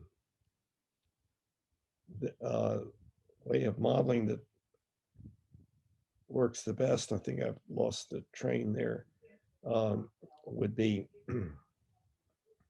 that belief is the the particular um, state within the nervous system that has been produced by the process of learning, and that has to do with the experiencing of um, life experience, the being exposed to uh, one's internal and external environment. Right. And, um, so, um, so the mind, in quotes, or the brain, in quotes, um, consists of many of these changes that are not going to be evident, maybe ever, because we're not in a position that produces, which elicits them and brings them into action. And Okay.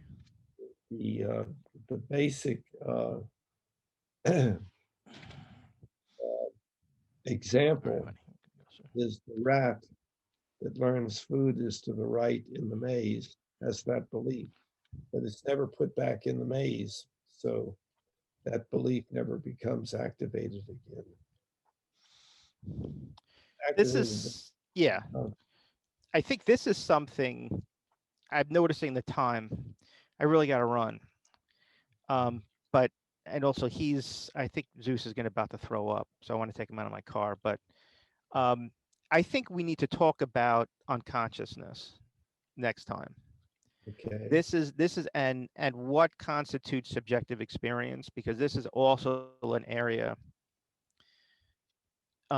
where we disagree, and I can admit I'm not fully clear on what unconsciousness is. If it is something, I'm leaning towards what I understand to be your definition of it, which is simply it's not something that exists. It just means something not in conscious, not you're something. It's just not. It's the opposite of.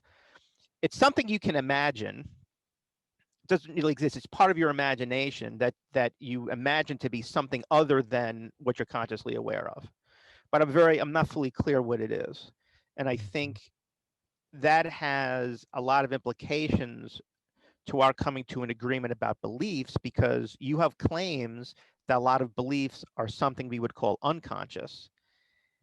And I think we might not be, I think we can get clearer and get more to agreement on just what we mean by unconscious. And maybe we should revisit subjective experience again. No. And unconsciousness versus unconsciousness. I didn't realize this until just now, that when you use the word subjective experience, you really mean being conscious and aware of something. And I'm meaning it a little bit differently, I think. We should talk about that again. Yeah. How do you feel? How much notice do you need to have a Zoom meeting? Well, all right. If I can't do a Zoom meeting, I just can't do it. You just can't do it. So I could be like, at 2 o'clock in the afternoon, I could say, hey, Bill, you want to talk for a while at 4 o'clock? Are you around? Yeah, you could do that. I could do that. All right. I think that's something that's going to be, even if I could say I can only talk for an hour, that's okay. All right. Okay, good. How do you feel about having some basic discussions in preparation of our next Zoom discussion over email? Is that something you prefer not to do? I prefer not to do that. Yes. Okay. That it's very time consuming. Yeah, that's for sure. Okay. About trying to solve a coding problem. And you have that coding problem. Okay, I hear that. All right, my friend, stay well then. And I think this worked out very well today. What do you think? It seemed to. We're working increasingly well together, I think. I think that too. All right. So on that notion, today's Friday. I don't think I'll be able to do that, but you might get a call from me on Monday or Tuesday of next week, and possibly even Wednesday, about hey, I have about an hour. You want to talk for a while? But it'll be the best way to do that, I think, is by sending you a text. Probably so. All right. All right. Very good. Stay healthy. Stay well, and until we speak next time. Yes. Have a good one. You too. Stay safe. Thanks. You too. Bye, Bill. Bye. You